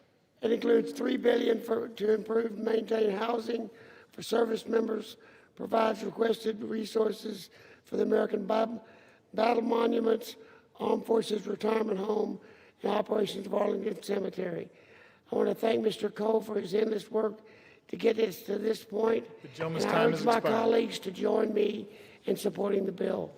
And I yield back. The gentleman yields back. Does the gentleman from Oklahoma reserve? The gentleman reserves. The gentlelady from Connecticut is recognized. Mr. Speaker, I yield 3 minutes to the gentlewoman from Florida, the distinguished ranking member of the Military Construction and Veterans Affairs Subcommittee, Ms. Wasserman Schultz. The gentlelady from Florida is recognized for 3 minutes. Thank you, Mr. Speaker, and I thank the gentlewoman for yielding. I rise to oppose this slush fund for senators bill that will force health care costs to explode for millions of Americans. In fact, this legislation guarantees only two things. Republican senators suspected of helping Trump try to steal an election will get a whole lot richer, and life will get more expensive for everyone else. That's because this bill adds rocket fuel to Republicans' larger assault on Americans' access to quality, affordable health care. Remember, Mr. Speaker, Republicans already slashed $1 trillion from Medicaid, $500 billion from Medicare, and let Trump steal billions in medical research. But with this bill, Republicans dump massive health care price hikes on struggling Americans. Millions will be priced out of any coverage at all, which will drive coverage costs up and health services down for all of us. It's a health budget nightmare for America's families and a slush fund lottery win for 8 Republican senators. Because the one thing that we can all agree on, unless you're Jeffrey Epstein's best friend in the White House, is that the cost of living is out of control. Rent, home insurance, and electric bills are all soaring. The cost of beef, coffee, and vegetables just keep climbing. People are really struggling to get by. Yet Donald Trump continues to block SNAP benefits to 42 million struggling seniors, patients, and veterans. How anyone could swipe food from the plates of nearly 20 million children like that is simply disgusting, but that same moral bankruptcy is embedded in this bill. This bill unleashes huge health insurance hikes on 203,000 people in my district alone, and 82,000 people will lose coverage altogether due to the impact of the big ugly law and soaring ACA prices. Worse, this bill also reneges on our commitment to veterans. As the ranking member of the Military Construction and Veterans Affairs Appropriations Subcommittee, I take our promises to veterans personally and seriously. Just this summer, I secured bipartisan support for my amendment to restore $51.7 billion in advance funding for the Toxic Exposures Fund. This is funding, mind you, that President Trump sought in his budget. Yet as Republicans slipped a slush fund for senators into this bill, they gutted a critical funding protection for veterans. Just so we're all clear, average Americans will see their kitchen table budget blow up from the health coverage price hikes, and veterans will see their future health care funding for toxic exposures put in jeopardy. all so billionaires can keep getting huge tax breaks. It's hard to pick between the worst moral outrages behind this bill. Was it covering up for Epstein's best friend for nearly 2 months, just so Republicans could vacation and avoid negotiating a better health care plan for our struggling families? Or is it the slush fund that personally enriches Republican senators and will haunt everyone who votes for this bill? Well, House Democrats will oppose this partisan spending bill that guts America's health care, and we'll keep fighting to extend health care tax credits. Donald Trump and Republicans broke their promise to lower costs, and this bill certainly cements that betrayal. But Democrats will stand by our promise to lower costs, and we'll make sure every American knows Republicans are responsible for this devastating health care crisis. The gentlelady's time has expired. Back. The gentlelady yields back. The gentlelady from Connecticut reserves. The gentleman from Oklahoma is recognized. Thank you very much, Mr. Speaker. Mr. Speaker, I yield 2 minutes to my very good friend, distinguished chairman of the Agriculture Subcommittee of the Committee on Appropriation, Dr. Harris of Maryland. The gentleman from Maryland is recognized for 2 minutes. Mr. Speaker, I rise today in support of Senate Amendment to H.R. 5371, which will finally put an end to the Democrat-led government shutdown. Millions of Americans have suffered because they refuse to reopen the government, harming those who depend on SNAP benefits, federal workers, Border Patrol agents, and our troops who are uncertain about their next paycheck. This legislation extends government funding to the end of January 2026, thereby blocking attempts to force a budget-busting omnibus at the last minute before Christmas. It also includes the FY 2026 Agriculture, Rural Development, and Food and Drug Administration Appropriations Act. Republicans have effectively locked in disciplined, flat spending levels while supporting the Trump administration's policy priorities. The agriculture bill provides $26.65 billion in discretionary spending, which is level with the current amounts, while also including community project funding. This bill provides critical funding support to America's farmers, ranchers, and rural communities. It ensures both USDA and FDA can safeguard our nation's food and drug supply and fully funds nutrition programs, including SNAP and WIC. Additionally, the bill closes the hemp loophole that has resulted in the spread of unregulated, intoxicating hemp-derived products that are being sold online and in gas stations and corner stores across the country. Many of these products are accessible and attractive to children, resulting in thousands of calls to U.S. poison control centers, with more than 30% involving children aged 5 years and younger. This provision is supported by 39 states' attorney general and over 81 national and state public health, medical, law enforcement, and other organizations. It's beyond disappointing that our colleagues on the other side of the aisle will soon be voting to continue the chaos and uncertainty of a government shutdown. But this is what responsible Republican government looks like. We stared down the radical Democrats' outrageous budget-busting demands and held the line for hardworking American taxpayers. I want to thank Appropriations Chairman Cole for his leadership, strongly encourage my colleagues to support this legislation. Mr. Chair, I yield back time. The gentleman from Maryland yields back. Does the gentleman from Oklahoma reserve? The gentleman reserves. The gentlelady from Connecticut is recognized. Mr. Speaker, I yield 3 minutes to the gentleman from New York, the distinguished ranking member of the Legislative Branch Subcommittee, Mr. Espaillat. The gentleman from New York is recognized for 3 minutes. Thank you, Mr. Speaker. I rise today in strong opposition to the Senate's amendment to H.R. 5371 because once again, the Senate has put other interests ahead of those of the American people. Today's backroom deal does nothing to stop 20 million Americans that will see their health care premiums double or triple. And it does absolutely nothing to stop provisions in the reconciliation package that will strip 15 million people of the Medicaid coverage. These cuts will have a resounding impact for individuals and the healthcare industry and economy as a whole. Safety net hospitals like Montefiore in my district and federally funded clinics like Borinque in East Harlem face having to eliminate services or completely close. Families, seniors, and children who go to these clinics and hospitals cannot afford to lose health care coverage.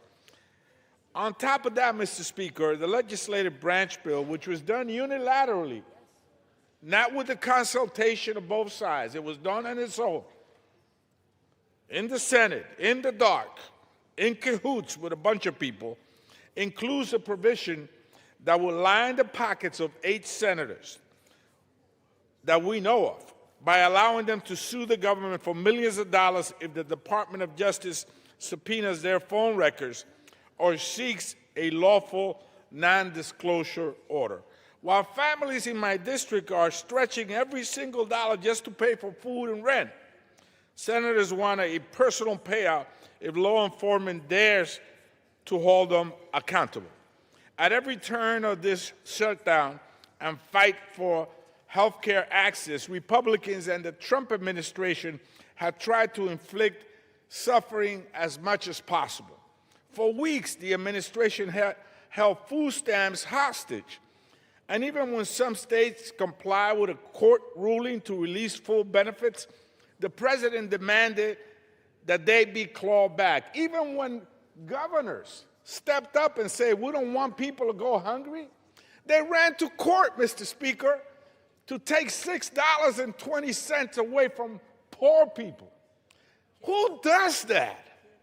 Explain that to me. Who takes $6.20 away from a single mom or a hungry senior? That's the state of America today. Unbelievable. And here we are to vote on this. I will be casting my vote as a no. In fact, it will be a hell no tonight. The gentleman from New York yields back. The gentlelady from Connecticut reserves. The gentleman from Oklahoma is recognized. Thank you, Mr. Speaker. Mr. Speaker, I yield 2 minutes to my very good friend, the distinguished gentlelady from Michigan and chairman of the House Republican Conference, Ms. McClain. The gentlelady from Michigan is recognized for 2 minutes. Thank you, Mr. Chairman, and thank you, Mr. Speaker. And God, I love the compassion and the passion on the other side of the aisle. You know, we're worried about taking money out of families. Well, you know what? Y'all can do the right thing and vote yes. If not, you're the ones that are taking money from needy families, not us, because yes means yes, we want to feed the families. We want to have SNAP programs. No means we don't fund those programs. See how simple that is? But keep on with the rhetoric. I mean, it's cute, but the American people don't buy it. So, I mean, listen, for the past 40 days, Democrats have inflicted needless pain on hardworking Americans.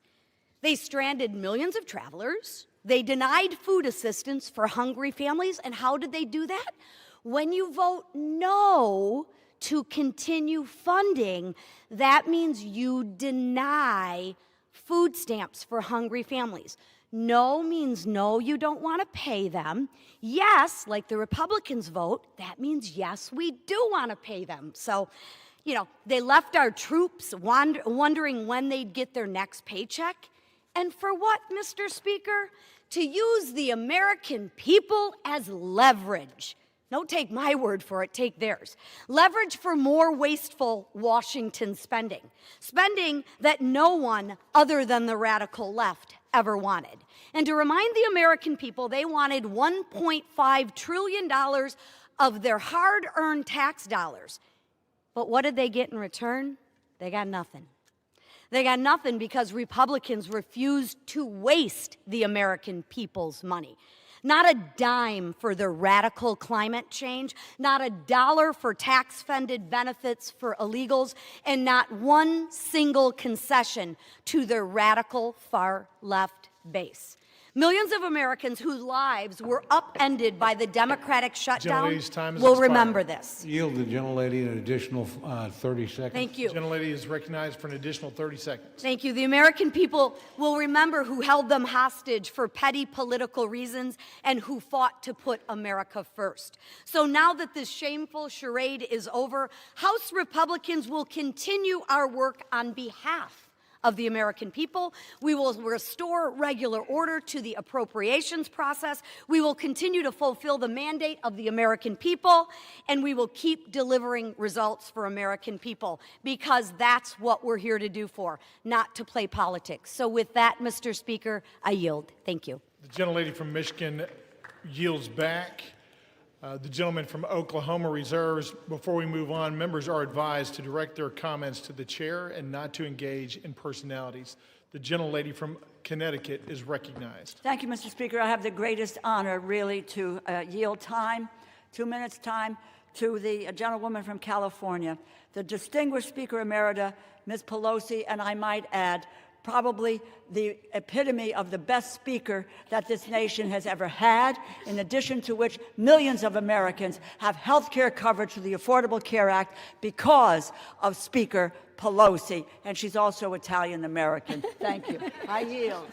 And a grandmother. The gentlelady from California is recognized. Thank you, Mr. Speaker. I thank the gentlewoman for yielding, Madam Chair, and once and future Chair of the Appropriations Committee, and thank her for her leadership and her kind words. I take heed, Mr. Speaker, of your comment to address my remarks to you and not to your colleagues. So I can say to you, and perhaps you can tell them, either they don't know what they're talking about or they don't care about meeting the needs of the American people. Did any one of them vote? Did any one of them vote to eliminate a need for a pre-existing condition in health care? Not one of them. Did any one of them vote to say if your children get to be 26, until they're 26 years old, they have access to your policy? Not one of them. Did any of them vote to bring a woman as being a pre-existing medical condition? Not one of them. The list goes on and on. Do any one of them vote for the Affordable Care Act, which, Mr. Speaker, you can tell them, was paid for? And then later, when we decided that we could extend the tax credits further so more people could have more access to care, did anyone vote for that? No. So all they have done is try to eliminate access to health care in our country. The public is catching on to them. You might tell them if a woman is born with a child that has a heart condition, she's out of luck with what they are proposing. If a father gets a stroke, forget about it.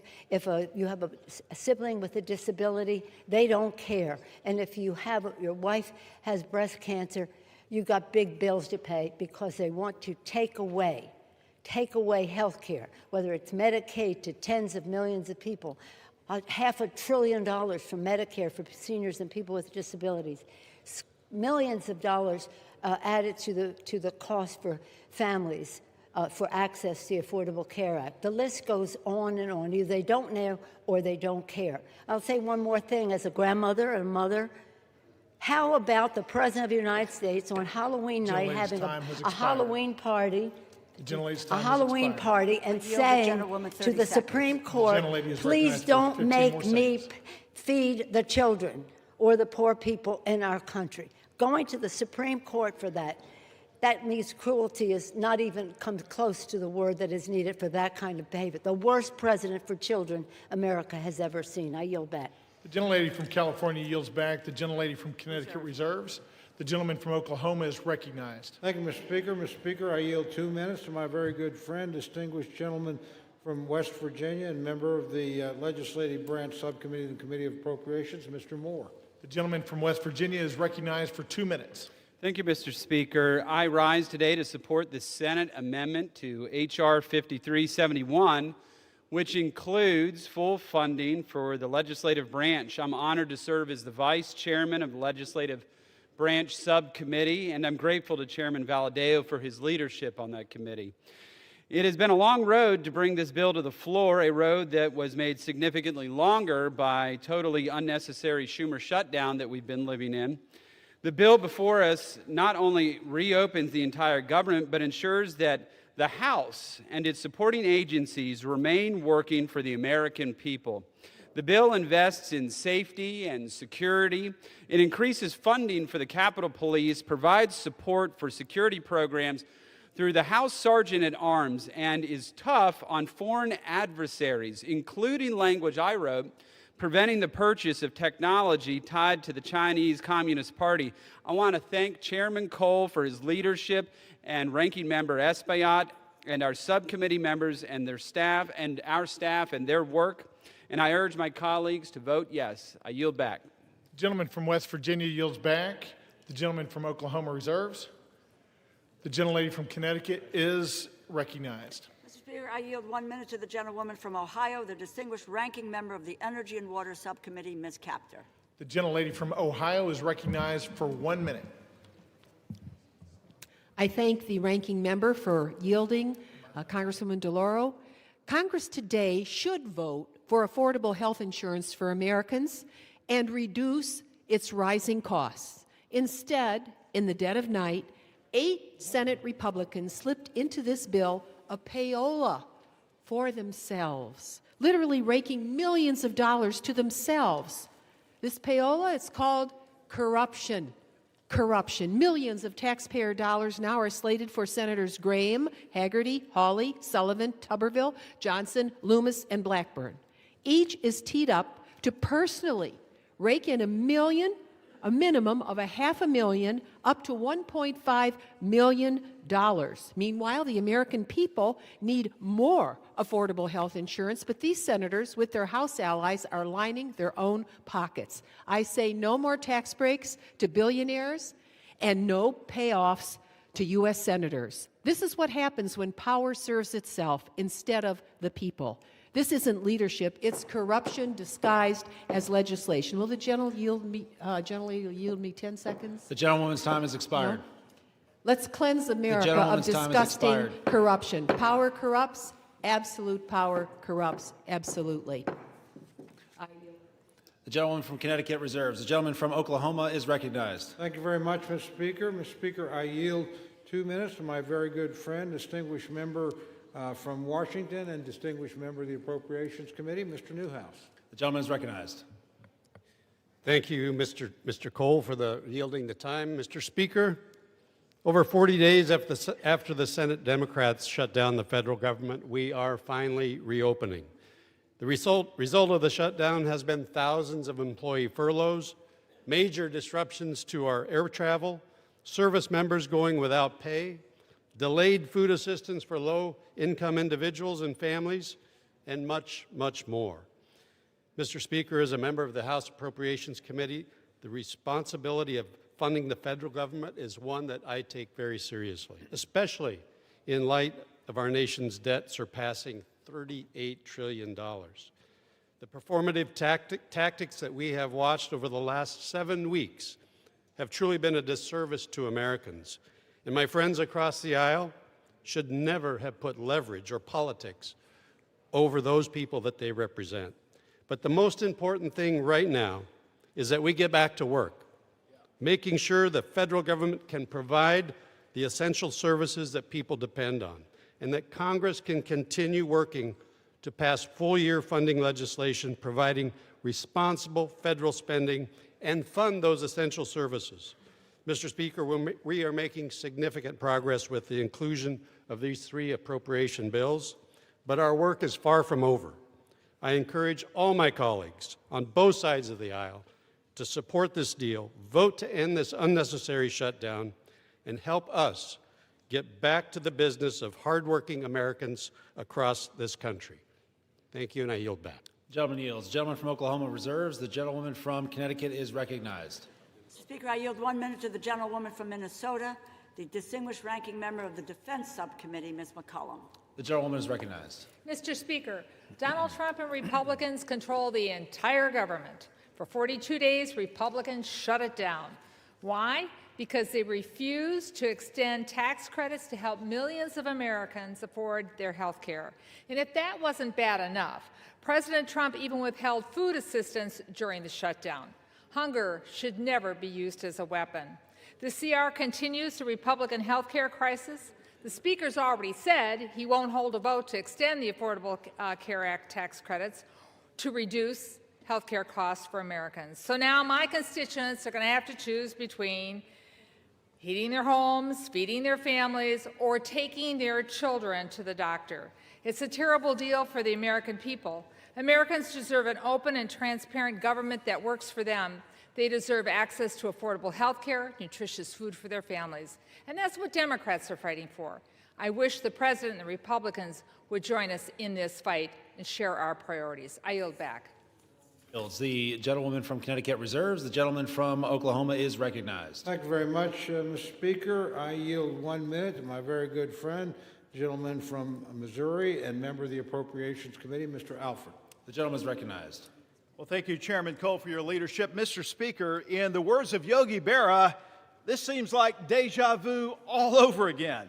59 days ago, I stood at this very lectern debating the ranking member and a friend of mine over the continuing resolution to keep our government open. On September 19th, we did our work in this body, but Senate Democrats chose to hold America hostage with the Schumer shutdown.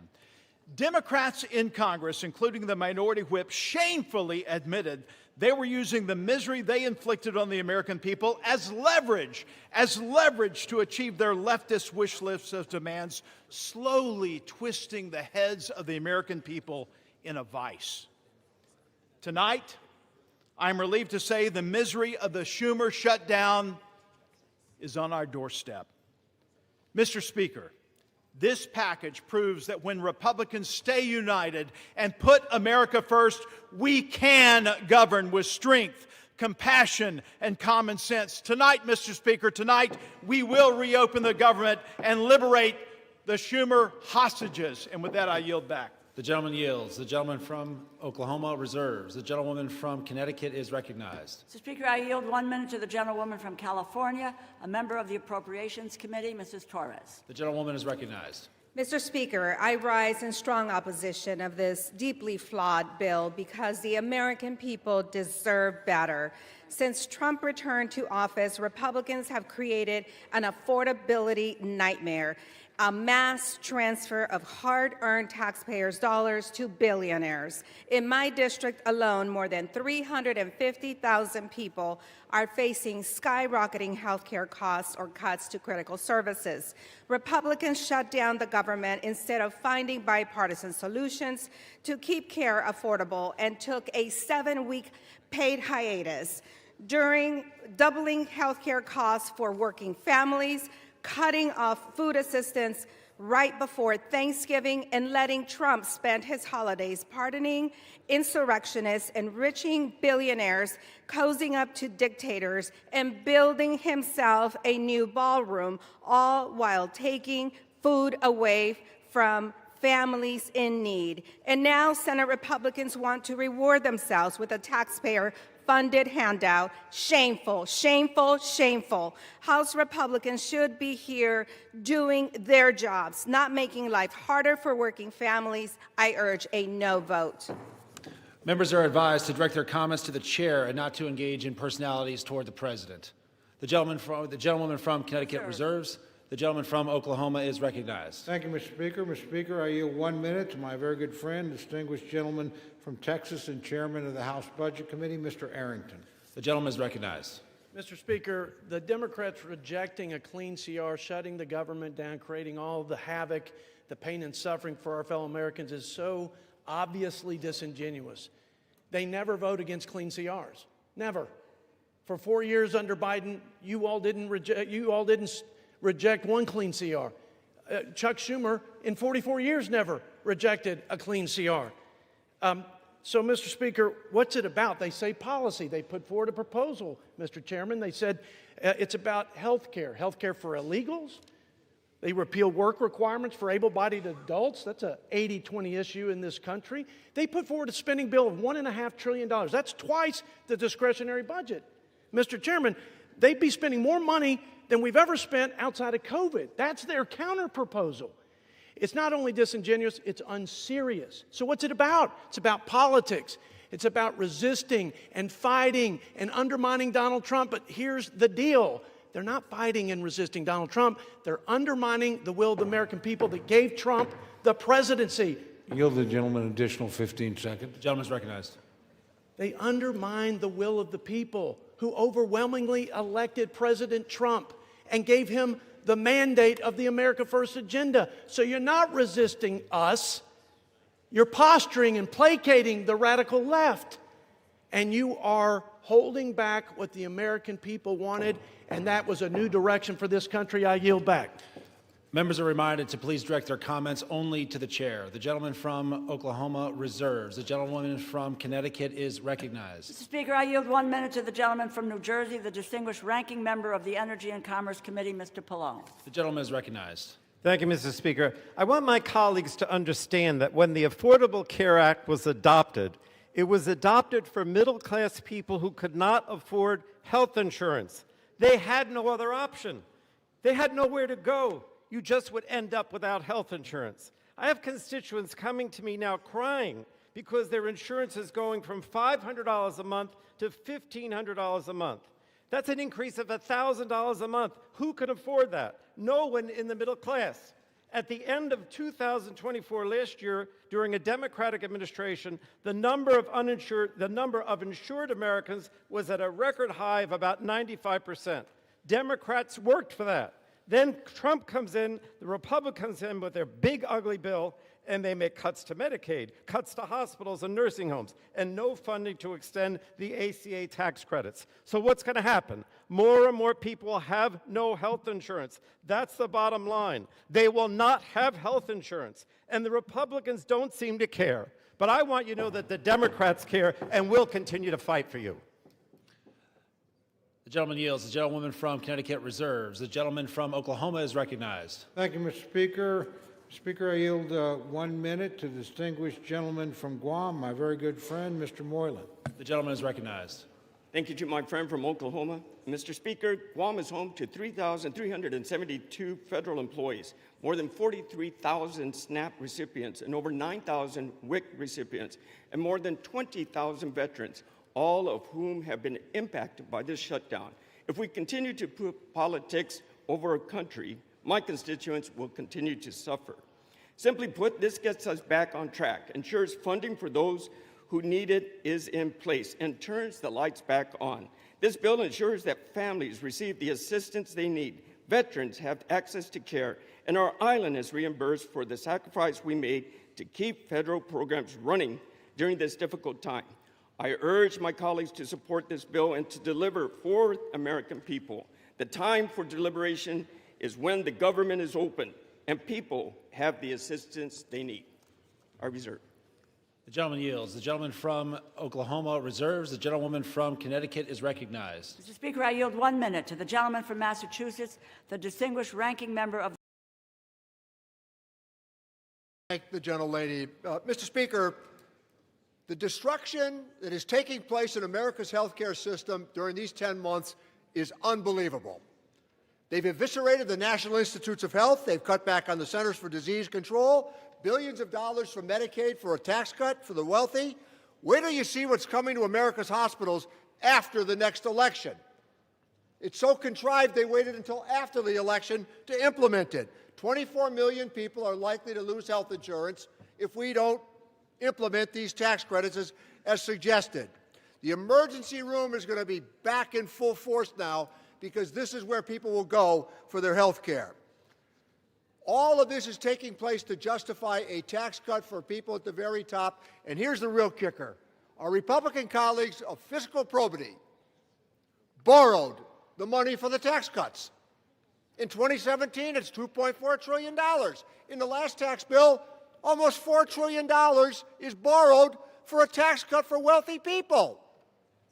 Whatever happened to the fiscal soundness that the Republican Party used to lecture everybody on? And I yield back the balance of my time. The gentleman yields. The gentlewoman from Connecticut reserves. The gentleman from Oklahoma is recognized. Thank you very much, Mr. Speaker. Mr. Speaker, I yield 1 minute to my very good friend, the distinguished gentleman from Pennsylvania, Mr. Muser. The gentleman is recognized. I thank Chairman Cole for his leadership. Mr. Speaker, if this were a library, we would have the fiction side over there and the nonfiction side over here. The only thing that's not fiction, however, is their consistent criticism of the healthcare system known as Obamacare that they created. That's what this fight seems to be about. And that's the one end of things that is truthful. Today, Mr. Speaker, after 6 weeks of no pain, or excuse me, lots of pain and no gain, they're going to vote again to keep the government closed. They're going to vote again. They're whipping their votes so they would not be paying federal workers. They won't be funding essential programs like SNAP and undo the chaos at our airports. Okay, I spent the last 43 days in my district talking with these groups, talking with SNAP, talking with Head Start, seeing their pain, realizing it, understanding it. Some of my colleagues did the same, but shockingly, they're still going to vote to keep the government closed and keep this funding from being delivered. It's time to fix the damage the Democrats have caused. With this vote tonight, Republicans will restore SNAP payments. We'll get TSA and air traffic control. Yield the gentleman an additional 15 workers. seconds. And you know what, Thank you, Chairman. And you know what, Mr. Speaker? Yesterday was Veterans Day. Veterans didn't fight for the red. They didn't fight for the blue. They fought for the red, white, and blue. Maybe tonight we can follow their example. I yield back. The gentleman yields. The gentleman from Oklahoma reserves. The gentlewoman from Connecticut is recognized. Mr. Speaker, I yield 1 minute to the gentlewoman from Washington, Ms. Del Bene. The gentlewoman is recognized. Thank you, Mr. Speaker. This bill fails to address the fundamental needs of families across our country. Americans have made it crystal clear that affordability is their #1 concern. President Trump and Republicans promised to lower costs on day one, and that's been one big broken promise. Healthcare premiums are skyrocketing because Republicans refuse to extend the ACA tax credits, causing healthcare costs to go up for everyone. Over 4 million people will be forced off their coverage next year because it's too expensive. This is on top of soaring prices for food, energy, and housing. It's unacceptable for the wealthiest nation in the world. Republicans who say they support affordable health care should be standing up for their constituents rather than following in line behind President Trump. I'm going to keep fighting for affordable health care and lower costs. The American people deserve better. I yield back. The gentlewoman yields. The gentlewoman from Connecticut reserves. The gentleman from Oklahoma is recognized. Thank you very much, Mr. Speaker. Mr. Speaker, I yield 90 seconds to my very good friend, the distinguished gentleman from Texas, Mr. Gooden. The gentleman is recognized. Thank you, Mr. Speaker. Throughout this sham and shame of a shutdown, we've heard so many lies from the Democrats. And over the last 45 days, and especially the last 45 minutes, I've heard them say this is an evil bill. Republicans don't care about the disabled. Trump is the worst president in history for children. They've said that Republicans are to blame for the fentanyl crisis. Republicans shouldn't take photos with veterans. January 6th, of course they mentioned that. Republicans are corrupt, and they've said that Republicans are starving kids. What they haven't said is the one thing that this bill does, which is open up the government. Not one Democrat is getting up here saying this bill opens the government. So let me remind them and my colleagues and the American people, this bill opens the government tonight. And the American people have Republicans to thank for ending this shutdown and opening the government. I urge a yes vote. I am proud to vote yes. And I am so disappointed in my Democratic colleagues because for the life of me, throughout my time in the House, I've heard them talk about how wonderful it is to keep the government open and that a shutdown is so bad and can never happen. And tonight they won't even admit that this bill opens the government and this is what we need for this country tonight. So I urge a yes vote and I yield back. The gentleman yields. The gentleman from Oklahoma reserves. The gentlewoman from Connecticut is recognized. Mr. Speaker, I yield 1 minute to the gentlewoman from California, Ms. Barragan. The gentlewoman is recognized. Thank you, Mr. Speaker. I oppose the Republican spending bill that makes health care more expensive for hardworking Americans. While Republicans were on their 7-week-plus vacation, all our constituents were receiving notices of premium increases. A constituent of mine, a lifelong educator, has been told that her premiums will jump from $383 to nearly $1,000. Meanwhile, Trump and Republicans can find money for a fancy ballroom. They can give tax breaks to billionaires. And they even included millions of dollars in cash payouts in this bill for 8 Republican senators. If anyone else in government gave themselves millions in taxpayer money, they would go to prison. But for Americans trying to afford health care, not $1 in tax credits. House Democrats are united against this corrupt bill and will keep fighting to protect America's health care. I urge my colleagues to reject this bill. I yield back. The gentlewoman yields. The gentlewoman from Connecticut reserves. The gentleman from Oklahoma is recognized. Thank you very much, Mr. Speaker. I yield myself such time as I may consume. Mr. Speaker, it's been an interesting debate. Frankly, as a couple of my colleagues have suggested, a lot of the rhetoric on the other side hasn't had much to do with the legislation in front of us. My friends chose all on their own to shut the government down 43 days ago. During that time, soldiers have had to worry about getting paid. The only reason they were paid is the President of the United States managed to pull a rabbit out of the hat twice, or we would have had military families completely unpaid. We have our air traffic controllers. Most of us flew here today or yesterday or in recent days. They're keeping the skies as safe as they can, but they haven't gotten paid. We're in this Capitol building. We're under the protection of the Capitol Police. They do a splendid job. They keep doing their job. They haven't been paid. We have people that are in desperate need of some of the services that this government has promised to give them. SNAP and WIC, that's at risk unless we pass this legislation tonight. So we can have all these debates about all these other issues. As a matter of fact, my friend the Speaker, his counterpart in the United States Senate, the Majority Leader, and the President have said, when you open the government, we'll be happy to talk to you about some of these issues. But you're not going to shut down the government, the American people, put people's lives at risk, and think we're going to sit down and negotiate with you under those circumstances. That is not going to happen. We told you 43 days ago, from bitter experience, government shutdowns don't work. They never achieve the objective that you announced. And guess what? You haven't achieved that objective yet, and you're not going to. We did the same thing twice, so I'm not saying that we've got clean hands over here. You guys did it on DACA, didn't work here, not going to work here. Only people that have suffered have been the American people, the people that we're all here to serve. So let's keep the focus on getting the government back open. I would also add, and I appreciate this very much, there have been robust discussions back and forth, and we have 3 appropriations bills attached to this. They're appropriations bills that do important things. The Ag bill will make sure that people that rely on WIC and SNAP don't have to worry about another government shutdown between now and September 30th of next year.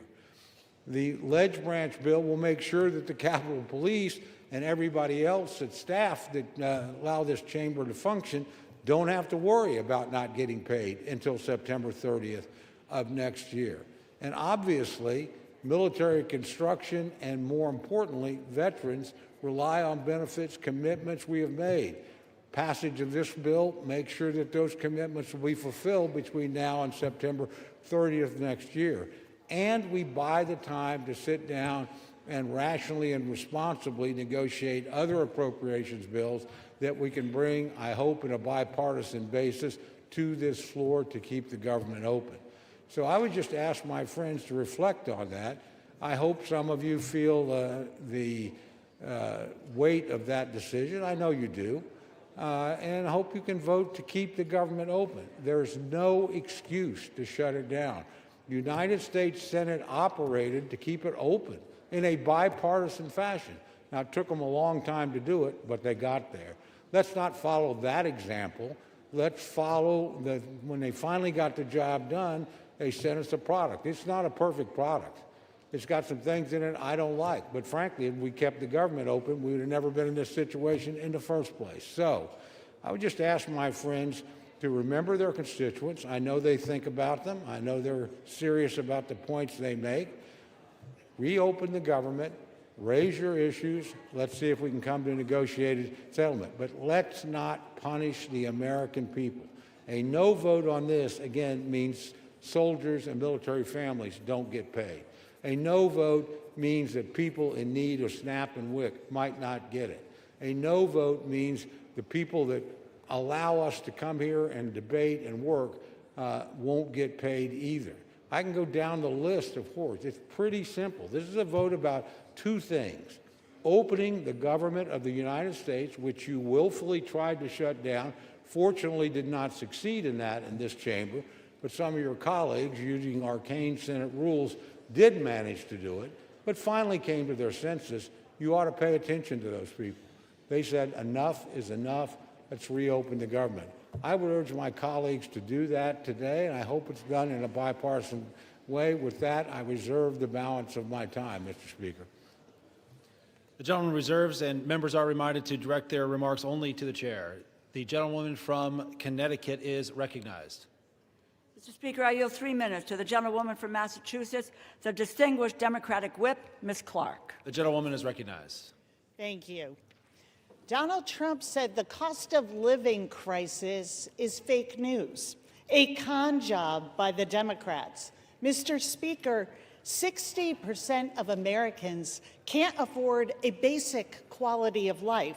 45% have had to skip a doctor's appointment or a prescription because they can't afford it. 41% are living with medical debt. The American people are simply not making it. Not only is that crisis real, it is a crisis that Republicans promised to solve. Voters believe them. And now, after a 54-day hiatus, what are Republicans doing? They're voting to raise the cost of living. They're voting to make it even harder to get by. Not by some marginal amount. They are doubling, tripling, and quadrupling monthly premiums. And what's the defense? They are looking people in the eye and flat out gaslighting them. Costs aren't up, costs are down. Trump says, I don't want to hear about the affordability. Well, get used to hearing about it. You're going to hear about it a lot because people are feeling it every single day. People can't make rent. They can't afford their prescriptions. They can't afford to take their kid to a doctor. They can't find childcare, and when they find it, they can't afford that either. Grocery and utility bills are spiking. This is the crisis of our time, and it's about to get exponentially worse because the GOP's craven allegiance to billionaires over working people. The cost of living crisis is not fake news. It's not a perception issue. It is daily life for the people that we all represent. So let's do something about it. Let's reject this budget. Let's stop the healthcare cuts. Let's stop the premium hikes. Let's stop the hospital closures. And let's stop the billionaire giveaways. I yield back. The gentlewoman yields. The gentlewoman from Connecticut reserves. The gentleman from Oklahoma is recognized. Thank you, Mr. Speaker. I reserve. The gentleman reserves. The gentlewoman from Connecticut is recognized. Mr. Speaker, this bill fails to prevent health care costs from skyrocketing. It fails to address the crisis of affordability. It fails to keep our promise to veterans. It provides $1 million jackpot to 8 senators. It fails to protect Congress's power of the purse. I encourage my colleagues to vote no, and I have the honor of yielding 1 minute to the gentleman from New York, our distinguished Democratic leader, Mr. Hakeem Jeffries. The gentleman is recognized. Thank you, Mr. Speaker, and I thank the distinguished gentlelady, the top Democrat on the House Appropriations Committee, for yielding and for her steadfast leadership on behalf of working families, hard-working American taxpayers in the great state of Connecticut and all across America. Mr. Speaker, I rise today in strong opposition to this woefully inadequate spending bill that fails to decisively address the Republican health care crisis and fails to extend the Affordable Care Act tax credits for tens of millions of Americans. Mr. Speaker, before I say anything further, let me say to our men and women in uniform, to our active duty troops, to our hardworking federal employees, to our civil servants, to our TSA agents, to our Capitol Police, to our staff here in the House of Representatives, to our air traffic controllers, thank you for your service. Thank you for your sacrifice. Thank you for the work that you do on behalf of the American people each and every day. And it's our promise to all of you that we will continue to work hard to make sure that you are treated with the dignity and respect that you deserve. In a year in which the Trump administration has gone after hardworking federal employees relentlessly, including firing more than 200,000 federal employees prior to the start of the Trump Republican shutdown. Republicans control the House, the Senate, and the presidency. Donald Trump and Republicans made the decision to shut the government down, the longest shutdown in American history. Would rather do that than provide health care that's affordable to working class Americans, middle class Americans, and hardworking American taxpayers. All across the country, I'm certain that there are people in America asking the question, where do we go from here? House Democrats have a simple answer. We will continue to fight to lower the high cost of living. House Democrats will continue to fight to address the health care crisis that Republicans have created. And House Democrats will continue to fight to extend the Affordable Care Act tax credits for tens of millions of Americans. This fight is not over. We're just getting started. We'll fight today. We'll fight tomorrow. We'll fight this week. We'll fight next week. We'll fight this month. We'll fight next month. We'll fight until we win this battle for the American people. That's our commitment as House Democrats. And there's only two ways that this fight will end. Only two ways, Mr. Speaker, that this fight will end.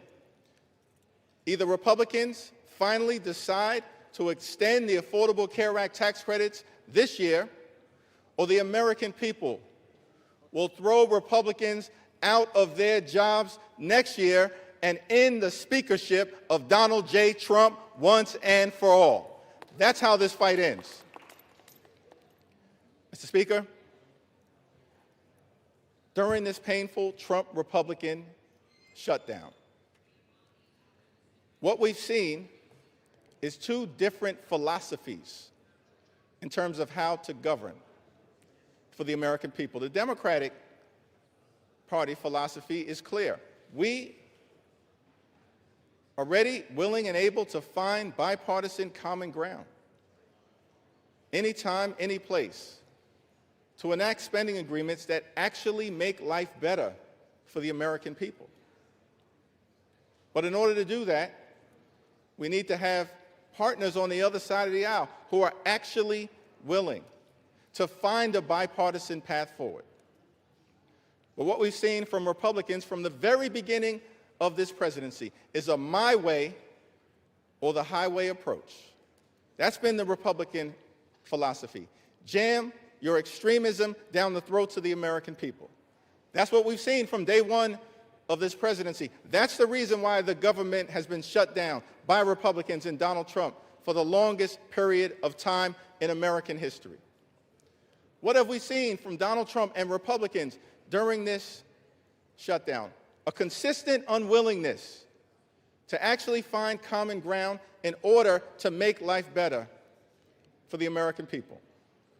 Donald Trump, during this shutdown, found the time to play golf week after week after week. Donald Trump found the time to pardon serial fraudsters like George Santos and Rudolph Giuliani. Donald Trump found the time to meet with the Chinese Communist Party. Donald Trump found the time to destroy the East Wing of the White House. Donald Trump found the time to extort $230 million from the Department of Justice so he could line his pockets. Donald Trump found the time to bail out Argentina with $40 billion. Donald Trump found the time to rip away SNAP benefits from 42 million Americans. Mr. Speaker, these extremists are not like us. They're not like us. They have zero interest in fighting hard to make life better for the American people. Their philosophy, my way or the highway, our response, get lost. We're going to continue to fight hard on behalf of the American people. In the midst of a health care crisis and a cost of living crisis that is very real, despite what Donald Trump, the leader of the Republican Party, has to say. He claims there is no affordability crisis in the United States of America. But why would anyone believe anything that Donald Trump or Republicans have to say on this issue? Because throughout 2024, before the election, Republicans in the House and in the Senate and Donald Trump on the campaign trail spent all of their time saying that costs were going to go down on day one. But costs haven't gone down. Republicans haven't done a damn thing to lower the high cost of living. Costs haven't gone down in this country. Costs have gone up. Inflation is on the way up. Housing costs out of control. Grocery costs out of control. Electricity bills, out of control. Healthcare costs, skyrocketing, out of control. And in the midst of this affordability crisis, seeing this, Democrats said, we've got to fight to make sure that we extend the Affordable Care Act tax credits so that tens of millions of people, working class folks, middle class folks, people in rural America, working class America, small town America, the heartland of America, black and brown communities all throughout America, don't experience premium increases that in some cases will go up by $1,000 or $2,000 per year. In many cases, month after month after month, $1,000 or $2,000 per month, tens of thousands of dollars per year. Unacceptable in this country, the wealthiest country in the history of the world. And this is in the midst of a Republican health care crisis. Republicans enacted the largest cut to Medicaid in American history, ripped health insurance away from 14 million Americans. As a result of Republican policies, hospitals, nursing homes, and community-based health centers are closing all across America, including in rural parts of this great country of ours. And now, because of Republican refusal to extend the Affordable Care Act tax credits, tens of millions of Americans are at risk of being unable to afford to go see a doctor when they need one. In this country, the wealthiest country in the history of the world, it can't be the case that health care is simply a privilege for the wealthy, the well-off, and the well-connected. Mr. Speaker, that's the Republican perspective. We believe as Democrats that health care has to be a right, and a right that's affordable and available to every single American in the United States. That's what this fight is all about. And that's what the fight will continue to be about as we move forward. Many of my Republican colleagues have suggested that they want to deal with the health care affordability issue, that they want to address the Republican health care crisis that's devastating people all across this country. Well, we have an opportunity for you to do so. There's a discharge petition connected to legislation that House Democrats have introduced to extend the Affordable Care Act tax credits for 3 years, because we believe that working class Americans, middle class Americans, and everyday Americans deserve the same level of certainty that Republicans always provide to the wealthy, the well-off, and their well-connected donors. Working class Americans deserve that level of certainty. So join us in extending the Affordable Care Act tax credits. It's not too late. We're in the midst of open enrollment, but the tax credits expire on December 31st. And we will stay on this issue until we get this issue resolved for everyday Americans. Mr. Speaker, as I close, I've had the opportunity, as many of us do, to serve in the United States Congress with legendary figures, too numerous to mention. Legendary members, of course, Speaker Emerita Nancy Pelosi, Steny Hoyer, the great Jim Clyburn, Maxine Waters, Elijah Cummings, Charlie Rangel, our own Marcy Kaptur, the longest-serving woman in the history of the United States House of Representatives. We've all had the opportunity to serve with legendary members, John Dingell, too numerous to mention. But one can't call that role without calling the name of the great John Lewis. I had the distinct honor of serving with John Lewis for several terms. Many of us here in the House of Representatives did. I'll never forget, on my first day in the Congress, I had the opportunity to meet John Lewis for the first time in person. And he called me over to see him on the House floor, and he just asked me a simple question. He said, "Are you the new guy?" And I said, "Yes, sir, Mr. Lewis, I am." And he said, "Well, with colleagues now, you don't have to call me Mr. Lewis, you can call me John. I said, yes, sir, Mr. Lewis, I understand. And then he said to me, you're from Brooklyn, right? Now, Mr. Speaker, I got to be honest, I was tempted to say, Brooklyn is always in the house.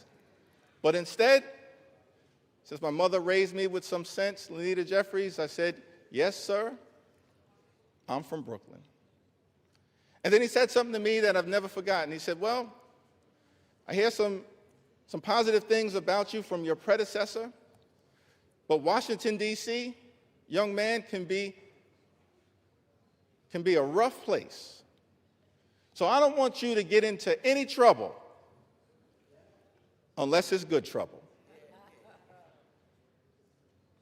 And I just wanted to stop by on the House floor to make sure it was clear to the American people that the spirit of John Lewis lives amongst House Democrats, and we will continue to get into good trouble to make their life better. That's our commitment to every single American all across this country, from this day and for every day moving forward. And it was John Lewis who said to us that ours is not the struggle of one day, 1 week, or 1 year.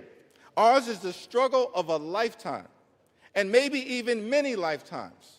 And each one of us in every generation must do our part. Mr. Lewis, we love you. We were blessed by our opportunity to serve with you, and House Democrats are here to do our part. We're in this fight until we win this fight for the American people. I yield back.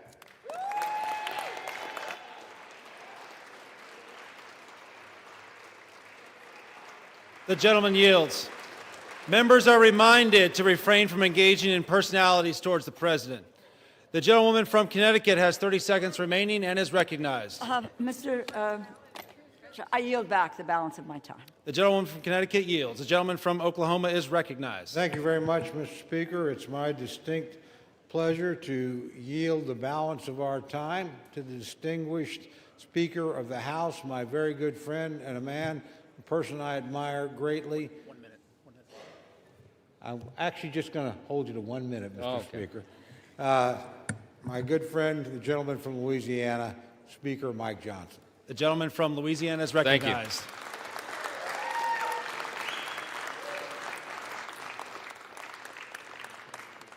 I want to thank my friend Chairman Cole. Has done an extraordinary job in this process. And Mr. Speaker, we all know why we're here.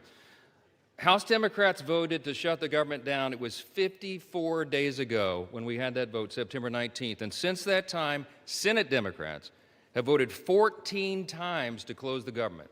Republicans voted a collective 15 times to open the government for the people, and the Democrats voted that many times to close it. And then they admitted, many of them, and we could name them here, but I'm not going to take the time, they admitted that they were using the American people as leverage in this political game. They knew that it would cause pain, and they did it anyway. The whole exercise was pointless. It was wrong, and it was cruel. In mere moments, I want you to watch the board. They're going to do it again. I'm going to guess for you that most of our Democrat colleagues are going to vote again to close the government, again to take food out of the mouths of families that need it, again to deny pay to federal employees, again to stall flights and cancel airlines and do all the rest that they've done. But we are not going to let them succeed in that gambit. And that's right. While the Democrats keep voting to shut the government down, Republicans are going to vote to open it back up. And with that, we're going to get the American government running again and working for the people as they deserve. I'm going to close with this. You know, as Speaker, you have the ability to talk as long as you want, but I'm not going to do that tonight. We're not going to waste any more time of the people.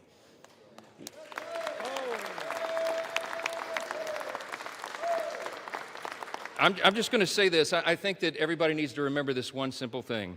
From the very beginning of this whole ordeal, on the Republican side, we operated in good faith. We offered a clean, nonpartisan CR. We were honest and transparent with the American people from the very beginning, and every single day of the shutdown, we went out and looked right into the camera with a press conference and told the American people the simple truth. We have done for the people what has been right, and just and truthful. And in the end, that is what God honors always. Don't forget it. We need to get this government open as soon as possible, and I'm going to yield back the remainder of my time so we can do that. The American people demand it and deserve it. My friends, let's get this done. Thank you. I yield back.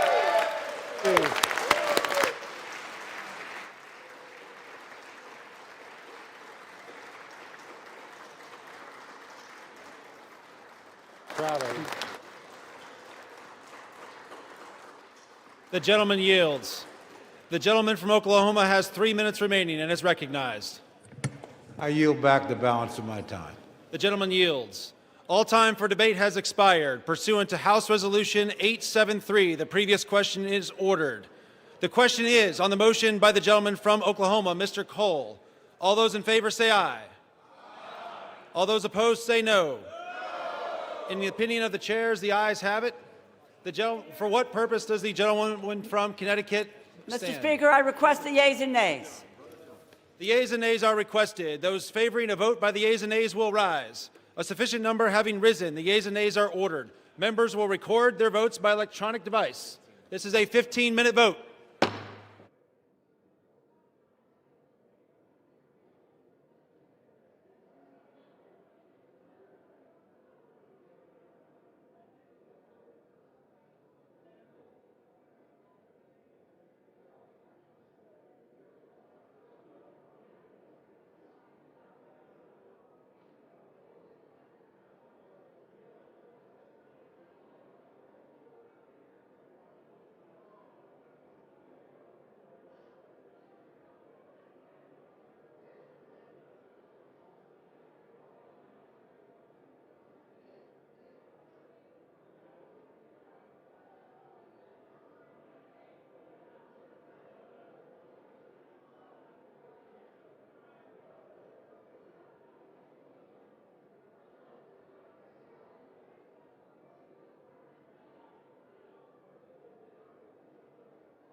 On this vote, the yeas are 222, the nays are 209. The bill is passed. The motion is adopted.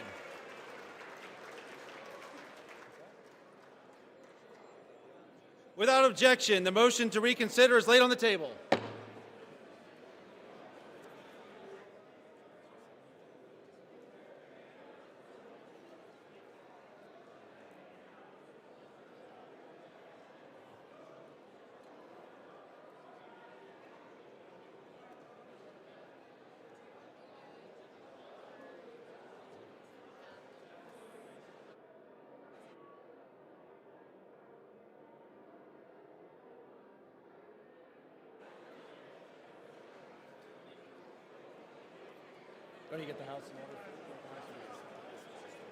The chair lays before the House a communication.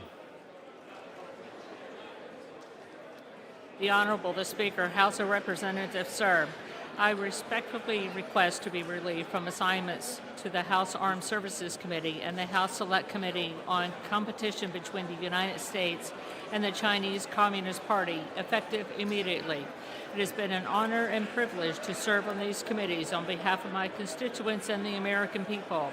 Signed sincerely, Mikey Sherrill, Member of Congress.